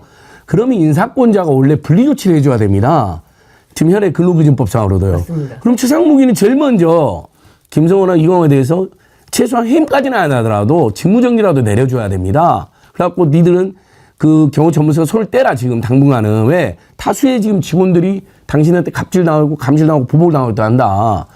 저 그 경호처 직원 선생님들 너무 지금 불안하고 고통스러울 것 같아요. 너무 안 됐어요, 진짜. 그래서 검찰을 예. 우리가 못 믿겠는 거예요. 더군다나 총기 사용까지 지금 증언이 나오고 있는 예. 상황 아닙니까? 그런 자를 지금 당장에 잡아 넣어야 되는데 경찰이 구속영장을 신청을 했는데도 그것을 안 받아주니 그 검찰을 어떻게 믿냐 이거예요. 심지어 수원지검에서는 예. 부장검사가 검사 내부 게시판 2+에 대통령이 부정선거에 대한 증거를 많이 갖고 있을 것이다. 그렇기 때문에 검찰로도 해결할 수 없는 그런 것을 위해서 중앙선관위에 비상계엄을 통해서 사람을 보낼 수밖에 없었다라고 하면서 계엄을 옹호하는 글, 현직 부장검사입니다. 옹호하는 글을 올렸다고 합니다. 예. 그 미친놈이 주관을 해가지고 생일날 군인들 시켜서 노래 부르고 그거 엄밀히 따지면 그 가혹행위 아닙니까? 맞습니다. 다 갑질에다가 가혹행위고 그거- 의무에 없는 행위를 시키기 때문에 강요죄의 피해자들이 됩니다. 다. 옛날에는 문선대라고 그랬는데 요즘에는 뭐라고 부르나요? 그렇게 그 예능하는 군인들 따로 선발하잖아요. 그런데 지금 55 경비단 그 군인들한테 그런 걸 시키면은 되냐고요. 그 노래 부른 영상 한번 잠깐 볼 수 있나요?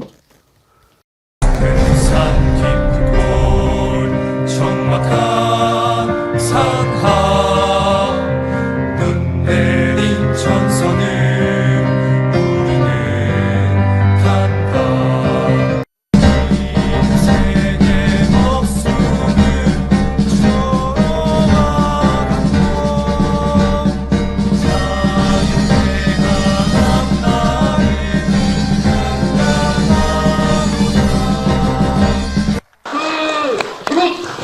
대통령님 내놓기대로 충성! 하겠습니다! 저게 평양 아니냐고요. 너무 똑같네. 네가 반국가 세력이야 이 자식아. 지금 저거 하려고 얼마나 연습을 했겠어요. 저거 하면서 무슨 생각이 들었겠어요. 그런데 김성훈 이자가 뭐라고 이야기한지 아십니까? 아주 즐겁게 했습니다. 즐겁게 준비했습니다. 그러면 시키는데 그러면 못하겠다고 할 수 있나요? 우리 저 군인들 부모님들이 나이가 났답니다.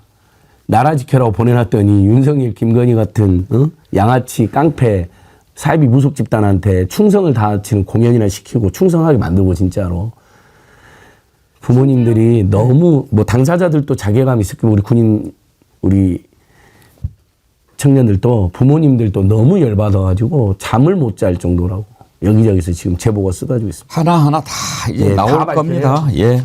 산사님께서 열린공감에서 지구병원에서 김건희 만났다고 합니다. 그렇게 지금 열린공감에서 보도를 한 모양인데 우리가 그걸 좀 의심했어요. 갑자기 예. 거기를 왜 가냐. 지금 공수처에서 접견도 못하게 하고 편지도 못하게 했잖아요. 그런데 거기를 들어갔다. 김성훈이 분명히 가 있을 거고 그러면 김건희 같이 갔을 수도 있고 그러면 검문검색을 안 합니다. 그러면 거기서 증거인멸 논의도 있을 수 있고 그다음에 일각에서 말하는 것처럼 즉시 소주를 먹었을 수도 있죠. 너무 힘들어가지고 금단 현상 때문에. 한 잔만이라도 하고 아니, 가자. 나 그러니까 뭐 죽겠다. 자, 김건희가 품속에 소주 한 병 딱 갖고 와서 얼른 먹어. 뭐 품속까지 병원장한테 예. 항상 차리라고 그러면 차리겠죠. 그러니까 그럼 또 사람들이 너무 소문이 날 수 있으니까 그냥 품속에 그냥 소주 한 병 갖고 콱콱콱콱 먹고 아니 이런 지적도 나와요. 워낙 나쁜 일이 너무 많기 때문에 충분히 그럴 가능성도 있다는 겁니다. 냄새만이라도 한번 맡고 가게 해주라 그랬을 수도 있어요. 옛날에 술 좋아하는 사람들은 그러죠. 냄새라도 맡으려고. 얘가 지금 금단 증세가 올 때가 됐어요. 지금 예. 며칠째입니까? 구속이? 15일. 이 정도 지금 술을 못 마시면은 얘는 금단 증세 오지요. 예, 지금 왔죠 8일째, 벌써. 네. 예. 예. 저는 근데 한편으로는 술보다도 만약에 김건희를 만났다면 그런 생각이 들어요. 이제 나 어떻게 해야 돼? 다음 지시를 내려다.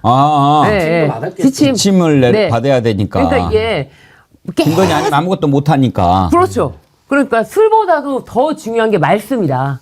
그리고 또 한 번 얼굴을 직접 만나야 아 내가 지금 이 상태가 지금 맞는 거야? 나 지금 잘하고 있는 거야? 확인도 받고 잘하고 있어. 그렇게 해. 뭐 이런 말을 들어야 또 계속 안심도 되고. 지지자들을 선동을 해서 네. 가짜뉴스 대규모로 퍼뜨리고 세력을 결집해서 여론이 조금 우리 쪽으로 왔어. 너는 계속 그것만 해. 계속 부인하고 계속 지지자들 선동을 해. 서부지부 사태도 그 연장선상인데 그건 우리가 한 거라고 하면 안 돼. 네. 뭐 이제 이런 식의 지침을 줬을 가능성이 높습니다. 만났는지 어쨌는지 이것도 이제 조사하면 다 나올 겁니다. 예, 민주당의 정동영 의원님 진작에 오늘 나오시기로 섭외를 했는데 오늘 또 마침 이진숙 방통위원장 탄핵 이게 기각이 돼서 아주 적시에 모시게 된 것 같습니다. 어서 오십시오. 네, 안녕하세요. 이렇게 또 되는 분은 또 되는 것 같아요. 날도 딱 맞춰서 오셨는데. 기자할 때도 내가 어디 가면 큰 사건이 꼭 터져요. 그러셨죠. 삼풍백화점도 그렇고 또 손꼽는 게 많이 있으시죠? 북한부 갔더니 김일성 주석 사망. 어디 LA 갔더니 폭동, 지진, 전쟁. 아, 또 그때 LA 계셨군요. 예. 일을 몰고 다니는 기자가 있습니다. 그래요. 예. 그리고 꼭 어디 가면은 또 문 닫는 기자도 있고. 오늘 사실 처음에 이진숙 방통위원장 탄핵했을 때만 해도 전망은 그래 일단 뭐 직무 정지를 좀 시켜놓자 그것이 더 큰 목적이었지만 윤석열 이렇게 되고 나니까 은근히 좀 기대를 했는데 4대4 기각이 됐어요. 어떻게 보셨습니까? 4대4인데 그 중에 이제 그 기각을 한 네 사람 중에 한 분이 김형두 재판관이라는 분인데 그분이 정확하게 짚었어요. 탄핵은 기각했지만 두 사람이 모여서 의결한 것은 위법성이 있다. 이렇게 짚었어요. 그러나 파면할 만큼은 아니다. 이렇게 얘기를 하면서 거기 아주 재밌는 얘기가 있는데 국회와 법원이 이 감시와 통제, 국회와 법원의 감시와 통제를 통해서 탄핵제도의 목적이 어느 정도 구현된 것으로 볼 수 있기 때문에 파면하기 어렵다 이렇게 했거든요. 무슨 얘기냐? 국회에서 이진숙 그 권한을 정지시켰단 말이에요. 탄핵해서. 법원이 두 사람이 임명한 것은 이건 불법이다 해서 MBC 이사장을 다시 복귀시켰죠. MBC를 장악하려는 시도가 무산됐단 말이죠. 그러니까 국회와 법원의 감시 통제를 통해서 탄핵제도의 목적이 어느 정도 구현이 됐다. 그러니까 그럼 뭐 굳이 그런데 거기다 파면까지 하느냐 이런 얘기를 했어요. 그런데 우리가 이제 과정에서 쭉 봤지만 이진숙 이 사람의 어떤 기본적인 언론관이라든지 그런 것을 보면 자리에 있어서는 안 될 것 같다라는 생각이 들거든요. 극우 파시스트로 변했습니다. 원래 그랬는지는 모르지만 좀 아시지 않습니까? 변했죠. 변했죠. 뭐가 그렇게 변하게 만들었을까요? 권력이라는 게 그래서 마약입니다. 지금 이렇게 윤석열 정권에 있던 사람들 청문회에 나와서 이렇게 얘기하는 거 보면 저 사람이 원래 저랬을까 아니면 변했을까 막 그런 생각을 하게 되거든요. 어제도 청문회 할 때 보니까 그래도 조태용 국정원장 같은 경우는 외교관 출신 아닙니까? 외교공무원. 그런데 그렇게 비겁하고 그 바로 옆에서 홍장원 차장이 진실을 얘기하는데도 그렇게 뻔뻔하게 얘기하고 그러는 걸 보면서 어떻게 훈련을 하면 사람이 저렇게 될 수 있을까 그런 생각 들던데요. 네, 정말 선진국은 이제 상식이 통하는 사회를 선진사회라고 하지 않습니까? 아직 좀 갈 길이 많이 있다라는 생각이고 확실한 사회의 기준이 상식으로 자리 잡지 못했다는 그런 생각이 듭니다. 또 하나 우리 사회, 저도 이제 어떻게 해서 예를 들면 부정선거라고 믿었던 사람이 이 계엄령 전에는 1%도 안 됐을 거예요. 근데 최근에 조사를 보니까 근 30%가 부정선거를 믿는 거예요. 그래서 정말 정치인들이 중요하고, 이제 윤석열, 내란 속에 윤석열이 주장하고 국민의힘 정치인들이 주장하고 하니까 이제 따라가는 거죠. 저는 평소에 이 한국 사회의 그 진행, 진전에 따라서 이제 한국 사회의 극우 세력은 소멸할 것이다. 그리고 건전한 보수가 다시 대체될 것이다. 이런 생각을 갖고 있었는데요. 이번에 굉장히 당황스러웠어요. 극우의 소멸이 아니라 극우의 급부상입니다. 재탄생이에요. 어제 그 중앙대학교의 신진욱 젊은 사회학자인데 아주 그 통찰력이 있는 컬럼을 써서 제가 숙독을 했습니다. 말하자면 87년 민주화 이후에 거의 소멸했던 극우 세력이 특히 이제 군사독재 시절에 이제 그 권력과 돈을 누렸던 기득권들이죠. 숨지고 있다가 이 사람들이 차츰차츰 조직화, 대중화, 그리고 주류화가 됐다. 윤석열 정권 들어와서. 그래서 이 이제 12.3 사태 이후에 이 사람들이 이제 그러니까 그동안은 보수인 줄 알았는데 보수의 이제 극우화가 드러난 거죠. 그 이유로는 이제 윤석열은 끝났고 그다음에 이후에 올 사회 질서, 이 탄핵 이후에 올 윤석열 파면 이후에 올 새로운 질서에서 자신들에게 닥쳐올 불이익, 이것이 그 보수로 분류됐던 사람들을 극우적인 성격을 띠게 한, 그래서 지금 윤석열 탄핵하면 안 된다 하는 조사가 30몇 % 되잖아요. 늘어나고 아주 있고요. 탁월한 분석이라고 생각하고 저도 동의합니다. 저는 그 국민의힘에서 그동안에는 보수 정당이니까 부정선거 이렇게 이야기 나왔을 때 선을 긋는 사람들이 90%가 넘었지 않습니까? 근데 지금은 뭐 공공연하게 막 이렇게 이야기를 하고 오히려 그런 이야기 하면 안 된다 하는 사람이 더 소수가 돼버린 것 같은데, 지금 말씀하신 것처럼 극우가 확장되고 있는 것 같으니까 우리도 그쪽으로 가야 된다 이렇게 생각하는 걸까요? 그렇죠. 숨지고 있던 사람들이 이게 나 혼자가 아니구나 하면서 결국 서부지법 법원을 침탈한 그 폭도들의 행동도, 그러니까 이 돈이 필요한 유튜버 얘기들 많이 하는데 유튜버만이 아니라 유튜버들에게는 돈이 필요한 거고, 선동을 통한, 그리고 정치인들에게는 또 그 사람들의 표가 필요한 거고, 또 신도가 필요한 교회, 돈과 표와 신도들이 그 코어를 형성하고 그 정점에 내란 속에 윤석열이 있고, 이게 우리 저 신 교수의 분석이던데 저도 맞는 분석이라고 생각합니다. 근데 극우 정당으로 가면 국민의힘이 극우 정당이 만약에 된다면 오히려 더 좁아지는 거 아닙니까? 그러면 중도는 어디로 가라는 겁니까? 그러니까 지금 당장의 사태에서는 이제 그 극우의 부상인데, 이제 선거 국면으로 바뀌게 되면 또 이제 화장을 잘 하게 되겠죠. 어차피 진보는 우리 지지 안 할 거고 극우를 그래도 좀 잡아놔야 우리가 더 볼륨이 커질 수 있다 이런 생각을 한다는 겁니까?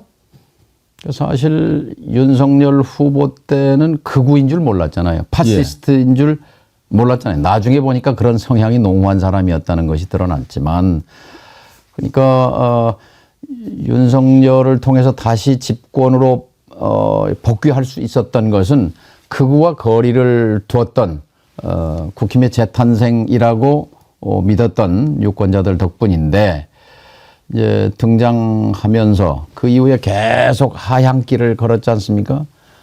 특히 이제 탄핵 전에는 지지율이 뭐 18%, 대개 보수 정권이 등장해서 20% 미만으로 떨어지면 쿠데타를 꿈꾼다는 게 세계적 사례입니다.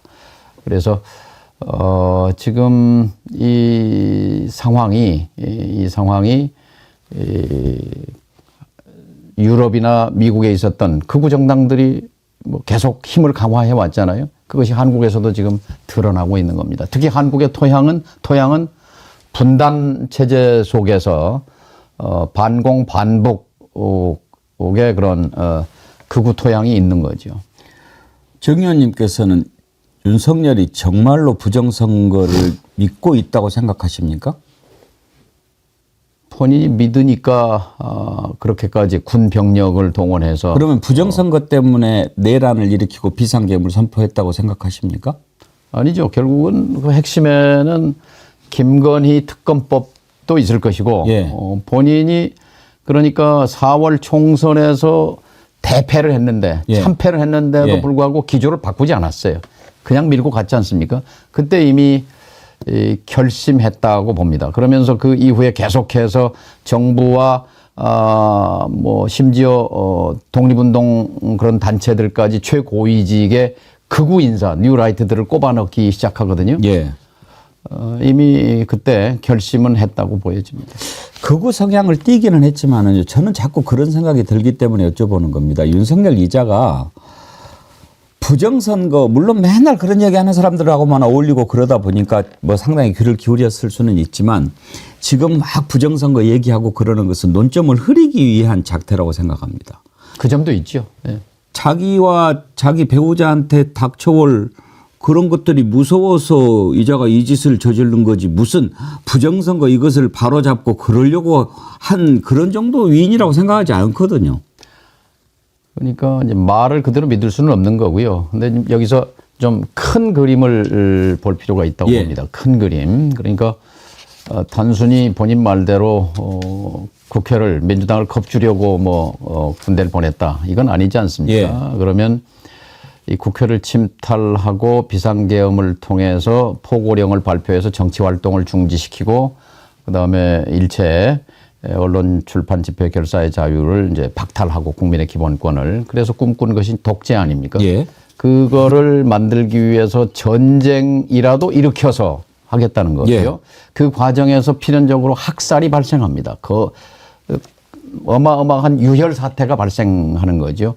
여기에 순순히 순응할 국민이 아니지 않습니까? 2024년의 대한민국 국민이 그러면 독재와 학살과 전쟁과 이 국가 폭력이죠, 전부가. 이 국가 폭력을 감수하고라도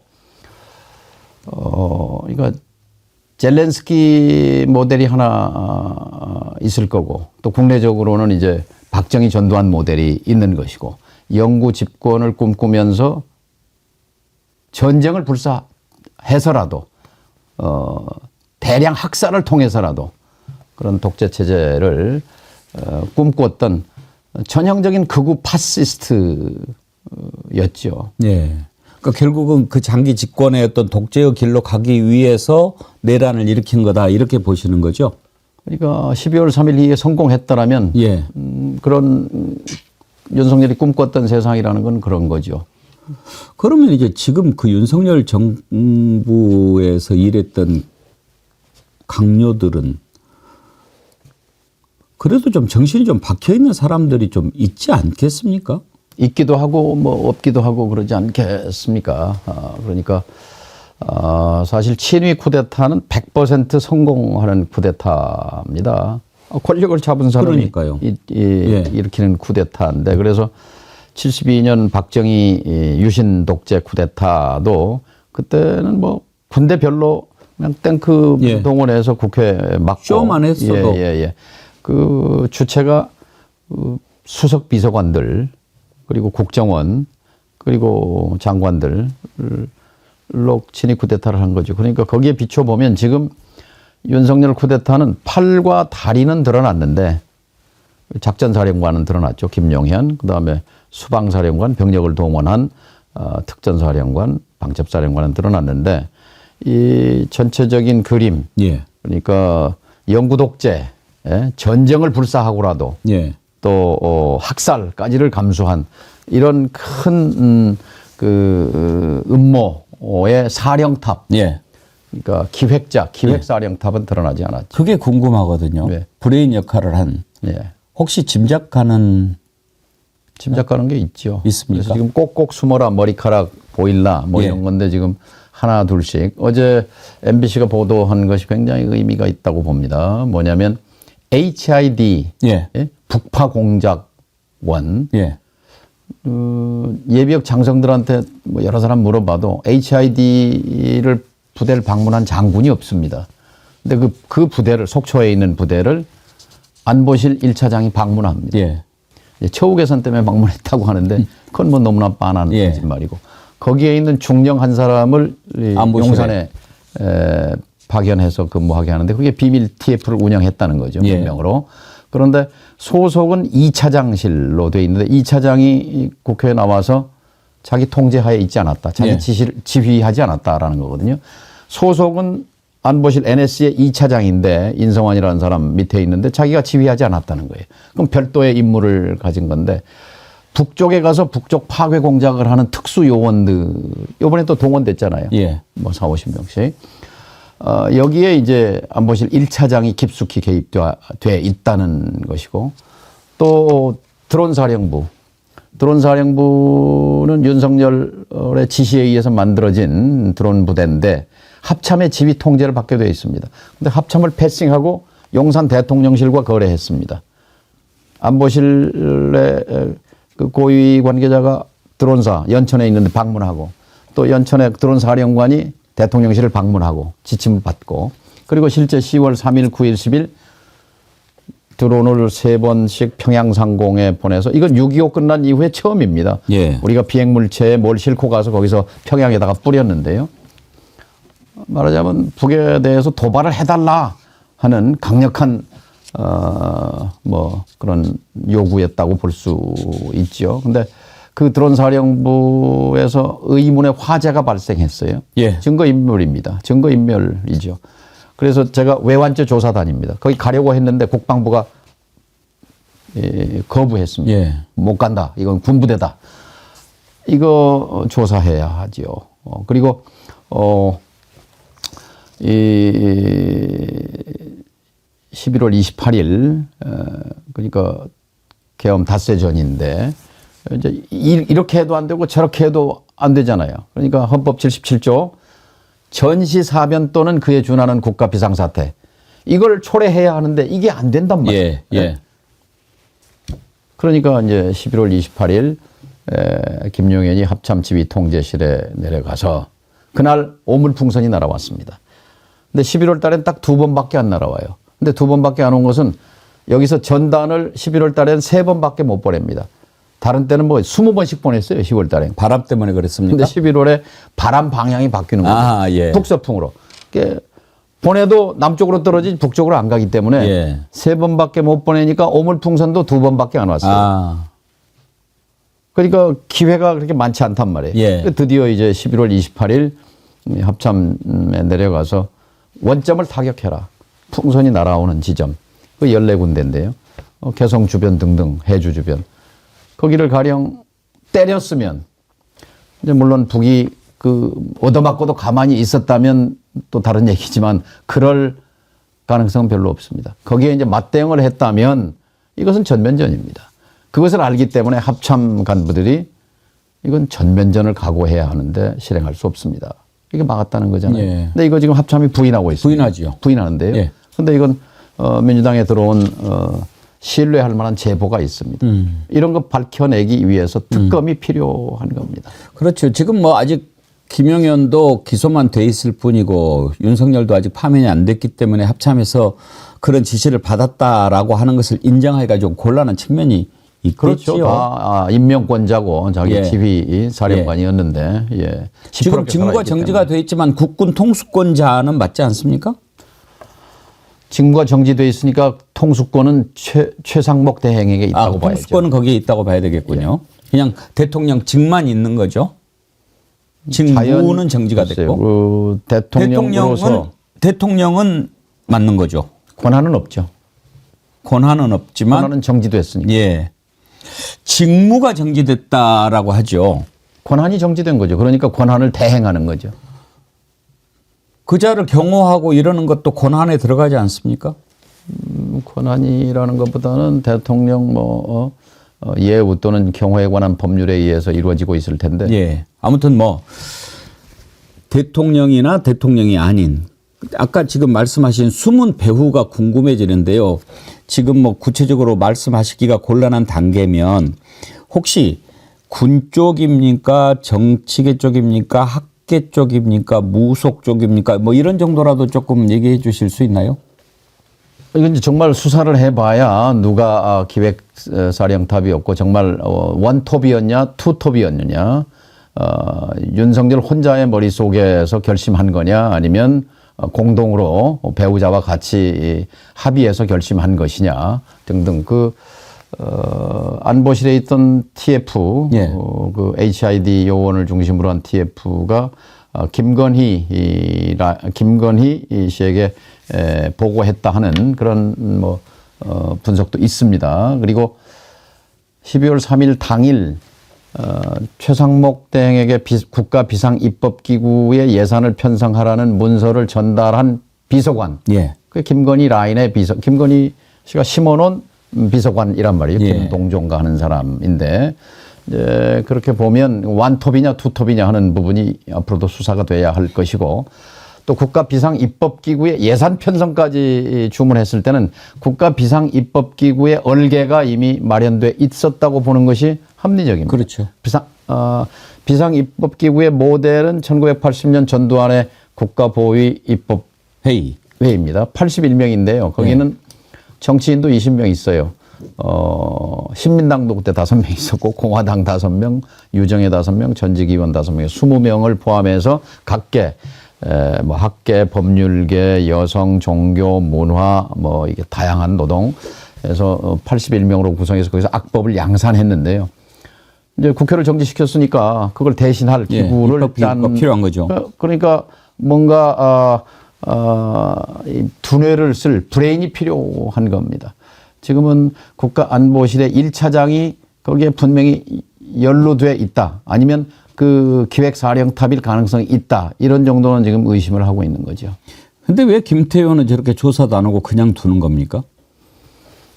예, 지금 이제 머리카락만 몇 개 남았기 때문에 본격적으로 수사를 해야죠. 대통령실, 그다음에 부속실, 그리고 안보실 이제 조사를 하면은 이제 자기들이 아무리 짜 맞췄어도 드러날 수밖에 없을 겁니다. 근데 그동안에 김태효가 대통령의 눈과 귀를 가리고 막 해왔던 것을 보면 이번에 내란 음모에도 깊숙이 가담했을 것으로 생각하는 것이 상식인데 저걸 그냥 돌아두게 놔두면 증거도 막 인멸할 거고. 지금 증거 인멸 과정에 있는 것이죠.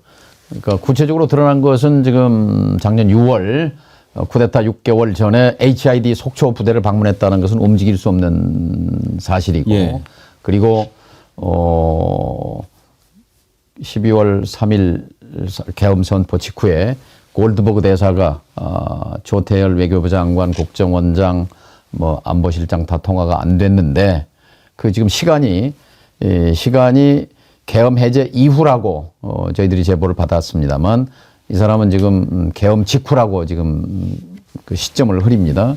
그런데 골드버그 대사가 충격을 받았다는 거죠. 이 헌법주의자인 또 자유민주 체제 숭배자인 윤석열 대통령의 불가피한 결단이었다. 이런 궤변을 듣고 미국 대사가 불쾌했고 충격을 받았다고 하는데 그때 말하자면 윤석열 정부의 대변자가 김태효였고 정확하게 계엄을 옹호한 것이죠. 이 두 가지는 이제 확정된 사실이고 그 가운데 이제 일어났던 많은 일과 그의 동선 이런 것들이 체크돼야 되는데 국가안보실은 지금 여기에 몸통인 건 맞습니다. 몸통과 두뇌. 왜냐하면 12월 4일 1시 1분에 계엄 해제가 결의됐단 말이에요. 예. 그럼 내란 수교에게는 가장 충격적인 순간입니다. 국회가 끌어내라고 했는데 못 끌어내고 해제 결의를 해버렸어? 어떻게 하지? 그 순간 1시 20분 뒤에 그 지휘 통제실 합참에 모였을 때 5명 있었습니다. 윤석열, 김용현, 박안수 계엄사령관, 그리고 NSC 멤버 2명이 있습니다. 그게 인성환이라는 2차장, 그리고 국방비서관. 예. 그러니까 그 절체절명의 순간에 핵심 5명이 있는데 2명이 NSC예요.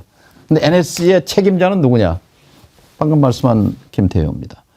이 사람은 2년 반 동안에 4명의 실장을 갈아치웠습니다.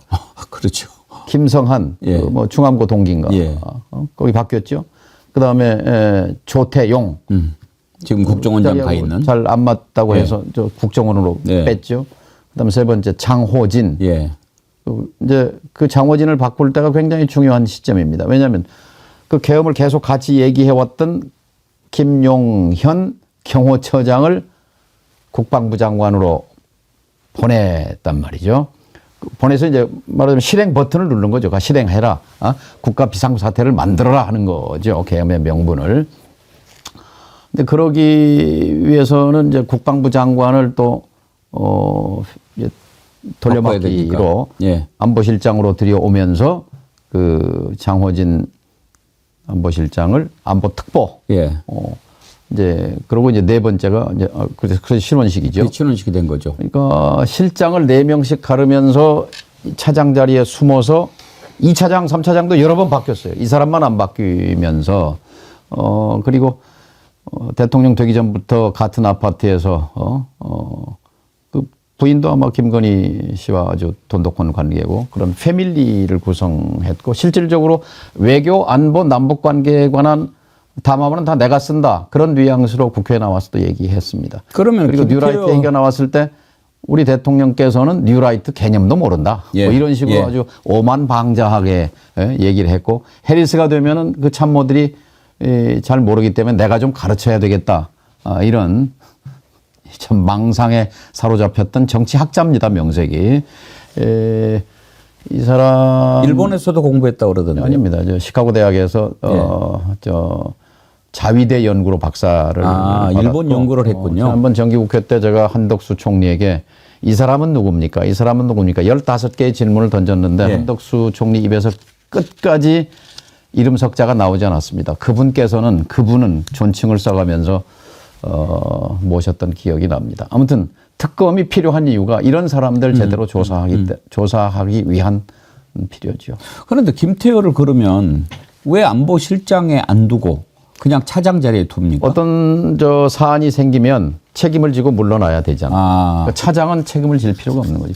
권한은 행사하되 책임은 지지 않는 것이 이제 2인자의 그런 교묘한. 장호진 실장이나 조태용 실장은 외교관 출신들이지 않습니까? 그러니까 뭐 이번에도 보면은 보고도 제대로 안 받고 피하고 그냥 그런 식으로 자기 자리 보전하는데 익숙해진 사람들이니까 그렇다고 치더라도 신원식은 군 출신이고 국회의원도 했고 그런데 내가 바지사장으로 있고 김태효가 다 하고 이러면 좀 반발도 하고 그럴 것 같은데 그런 깡도 없을까요?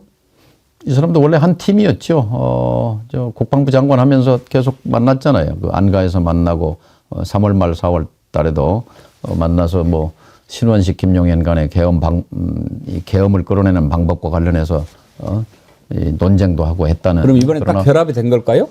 이제 뭐 견해 차이가 있었겠죠. 예. 차이가. 신원식 개인으로 봐서는 그러니까 이런 그 외환 전쟁을 일으켜서라도라는 부분에 대해서 소극적 내지는 부정적이었던 것이 지금 빠져나갈 신원식 씨에게는 빠져나갈 명분을 준 거죠. 아니 왜냐하면 이제 김병주 최고위원께서 이렇게 말씀하시기를 그래도 신원식은 좀 합리적이다. 김용현이 아주 위험했고 또 그런 얘기를 하셔가지고. 근데 그 사람들 수준에서보다는 아무튼 윤석열이라는 지금은 괴물이 돼 있죠. 예. 국민이 속은 겁니다. 사실 공정과 상식을 들고 나왔잖아요. 근데 윤석열이 차마 그런 독재와 학살과 전쟁을 꿈꾸는 그런 뭐 미치광이라고 표현도 합니다만 그런 극우 파시스트의 본색을 드러낸 것이고 그것을 끊임없이 학습하고 조력한 브레인들이 옆에 있었다고 봅니다. 오늘 그렇게 정리를 해 주시니까 우리가 이해하는 데 도움이 많이 됩니다. 근데 이제 공수처가 오늘 검찰로 이제 넘기지 않았습니까? 아까 말씀하신 대로 특검이 빨리 도입이 돼야 모든 게 딱 정리가 가지런히 될 텐데 검찰에서 제대로 할 수 있을까 여전히 국민들이 좀 의구심을 갖고 있습니다. 어떻게 생각하십니까? 두 가지 측면이 있죠. 검찰은 노하우, 그다음에 거대한 권력 집단이죠. 칼. 그 초기에 김용현을 체포하고 그리고 장성들을 불러서 초기 수사를 한 것들이 이 내란의 쿠데타의 전체적인 그림을 국민들이 이해하게 하는데 기여를 했다고 봅니다. 그런데 지금 검찰 간부 치고 윤석열 내란 수괴의 은덕을 입지 않은 사람이 없지 않습니까? 최상목 대행이 저렇게 주저주저 하는 것도 국민만 보고 국가의 안정성만 보는 것이 아니라 여전히 윤석열을 대행하고 있는 것처럼 그 검찰에 대한 신뢰가 하루아침에 지금 뭐 생긴 게 아니지 않습니까? 그래서 특검이 필요하다는 것입니다.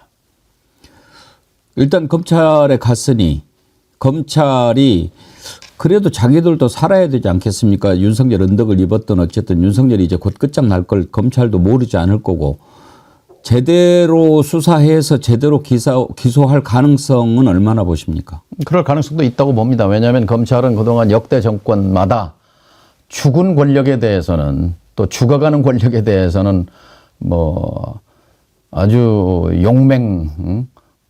무쌍하게 검찰의 칼을 휘둘렀던 그런 전력도 있기 때문에 윤석열이 다시 살아날 가능성이 없다면 그렇게 본다면 아마 그 프로지 않습니까? 프로 수사에는. 그런데 이제 검찰이 처음에 윤석열 휘하에 또 수족들을 다 이렇게 막 조사하고 구속하고 기소하고 그러면서 이제 너네들이 살려고 그러는구나 이렇게 생각을 했다가 이번에 김성훈 경호차장 영장을 아예 청구도 안 해버리는 것을 보면서 이렇게 생각하는 분들이 많거든요. 왜 그건 영장을 청구를 안 했을까요? 그 두 가지가 계속 갈등하고 있다고 보는 거죠. 여전히 이 검찰은 윤석열 검찰입니다. 윤석열 검찰인데 그 윤석열이 이제 끝났단 말이죠. 그러니까 윤석열에 대한 수사를 어떻게 할 것인지 국민이 눈을 부릅뜨고 있기 때문에 저는 그렇게 마음대로는 못하지 않을까 기대를 합니다. 공수처가 이번에 한 것은 의원님께서는 몇 점이나 주시겠습니까?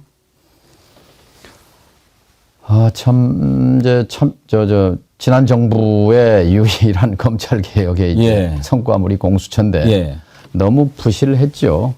규모도 작고 그 시설도 참 불비하고 그런 상황에서 국민의 힘이 국민들의 그런 그 참여와 힘이 아니었으면 체포를 끌어낼 수 없었다고 봅니다. 그러나 어쨌든 그 공수처의 존립을 위해서 자신들이 생존 위기 속에서 분투한 것은 뭐 평가해 줄 필요가 있습니다. 그러나 철저하게 내란 속의 윤석열에 의해서 무시당하고 뭐 배제당했다고 할까요?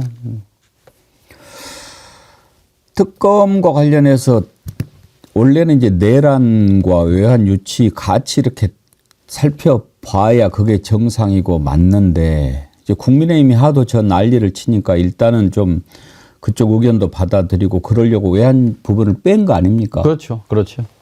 그러면은 외환 유치 지금 진상조사단 단장을 하고 계신데 조금 주춤하지 않을까 그런 걱정도 듭니다만 별개로 이렇게 계속 여기 오기 전에 시민단체 분들하고 대담을 해서 그분들이 관심을 갖는 부분이 이 외환죄 부분입니다. 이건 너무나 충격적이고 폭발력이 큰 건데요. 그걸 빼준 이유는 국민의힘이 집요하게 요청한 게 세 가지였습니다. 하나는 외환죄 빼달라는 거고, 그다음에 이제 선전선동죄 빼달라는 거고, 그거는 이제 소속 의원들이 관련돼 있죠. 그리고 인지 수사를 빼달라는 것입니다. 근데 또 최상목 대행은 특검 공포를 하려면 여야가 합의를 해와라 뭐 이런 식으로 조건을 걸고 있는 입장에서 국민의힘의 동의를 끌어내기 위해서 고육지책으로 외환죄와 선전선동죄는 제외했습니다만 인지수사 이건 안 된다. 말하자면 수사 과정에서 대통령실이고 안보실이고 국정원이고 혐의가 드러나면 수사해야 하는 거지. 그건 뭐 수사에 제외하라는 것은 이건 용납할 수 없다 해서 외환죄 부분도 그러니까 수사 과정에서 이 외환죄의 혐의가 드러나게 되면 수사할 수 있는 거죠. 특검은. 아마 그 부분 때문에 또 최상목 대행은 망설이고 있을지 모르겠습니다. 그것도 한번 기대해 보겠습니다. 외환죄 관련해서 좀 새로운 사실이 나오면 한번 좀 말씀 좀 해 주시고요. 끝으로 한 가지만 더 여쭤보겠습니다. 오시면 꼭 그걸 여쭤보고 싶었거든요. 지금 나오는 여론조사들 보면 아무리 과다 표집이 된 부분이 있다 하더라도 이 정도인가 막 이렇게 좀 의아하거든요. 그 여론조사 요즘 나오는 것에 대해서 의원님은 어떤 생각을 갖고 계십니까? 아까 말씀 초반에 드렸습니다만 이 내란 사태 전에 부정선거를 믿는 사람은 거의 없었습니다. 정신 나간 사람들이나 극우 유튜브 일부였는데 이제 윤석열의 개헌 명분으로 부정선거론을 들고 나오고 국민의힘에서 이제 집단적으로 부정선거 또 12.3 내란이 아니다. 개헌은 반대하지만 뭐 이거는 쿠데타가 아니다라는 강변을 하면서 이른바 국민의힘 지지자의 상당수가 극우 색채를 띠기 시작한 겁니다. 그래서 1% 미만이었던 부정선거를 믿는다고 생각하는 사람이 30% 가까이 된 것이고 그것이 그대로 윤석열 탄핵 반대로 이어진 것이고 이게 국민의힘 지지를 떠받치는 주 동력이라고 생각합니다. 민주당에 주는 메시지는 혹시 어떤 거라고 생각하십니까? 그 여론조사가. 지금 국민의힘이 민주당보다 더 지지율이 높게 나오는 게 있거든요. 그런데 이 여론조사에 출렁거려서는 안 된다고 봅니다. 일비해서는 안 되고 결국 중심을 잘 잡아야 되는 거고 국민들이나 국제사회가 지금 보고 있는 핵심은 불확실성의 제거고 투명성의 제고란 말이죠. 불확실성을 없애고 투명성을 올려서 국가가 안정돼 있다는 것. 대한민국은 12월 이전이나 지금이나 변한 게 없다. 시스템이 작동하고 있다. 그런데 현실적으로 지금 국민 주권, 주인은 국민인데 그 주권을 위임한 기관이 하나가 죽었단 말이에요. 대통령과 국회인데 국회에서 사실상 지금 민주당이 중심이지 않습니까? 그러니까 나라의 주인인 국민을 대신할 기관은 사실은 민주당밖에 없는 거예요. 그럼 민주당이 중심을 잡아줘야 되는 거고 불투명성, 불확실성을 없애주고 투명성을 올리는데 그것에 가장 매진하는 것이 저는 민주당에도 이로운 것이다 이렇게 생각합니다. 알겠습니다. 오늘 말씀 감사드리고요. 겨울 하늘과 별님께서 정 의원님 고향 친구가 커피 드립니다 하면서 슈퍼챗을 보내주셨는데 아이고 감사합니다. 아이디만 가지고는 누구신지 잘 모르실 것 같고 이 슈퍼챗은 유튜브 쪽으로 들어가니까 저희가 들어오는 걸로 생각해서 몸에 좋은 홍삼 스틱 하나 선물로 드리도록 하겠습니다. 감사합니다. 정어리 TV의 발전을 성원합니다. 감사합니다. 설명절 잘 보내시고 또 뵙도록 하겠습니다. 설명절 잘 보내십시오. 고맙습니다. 예.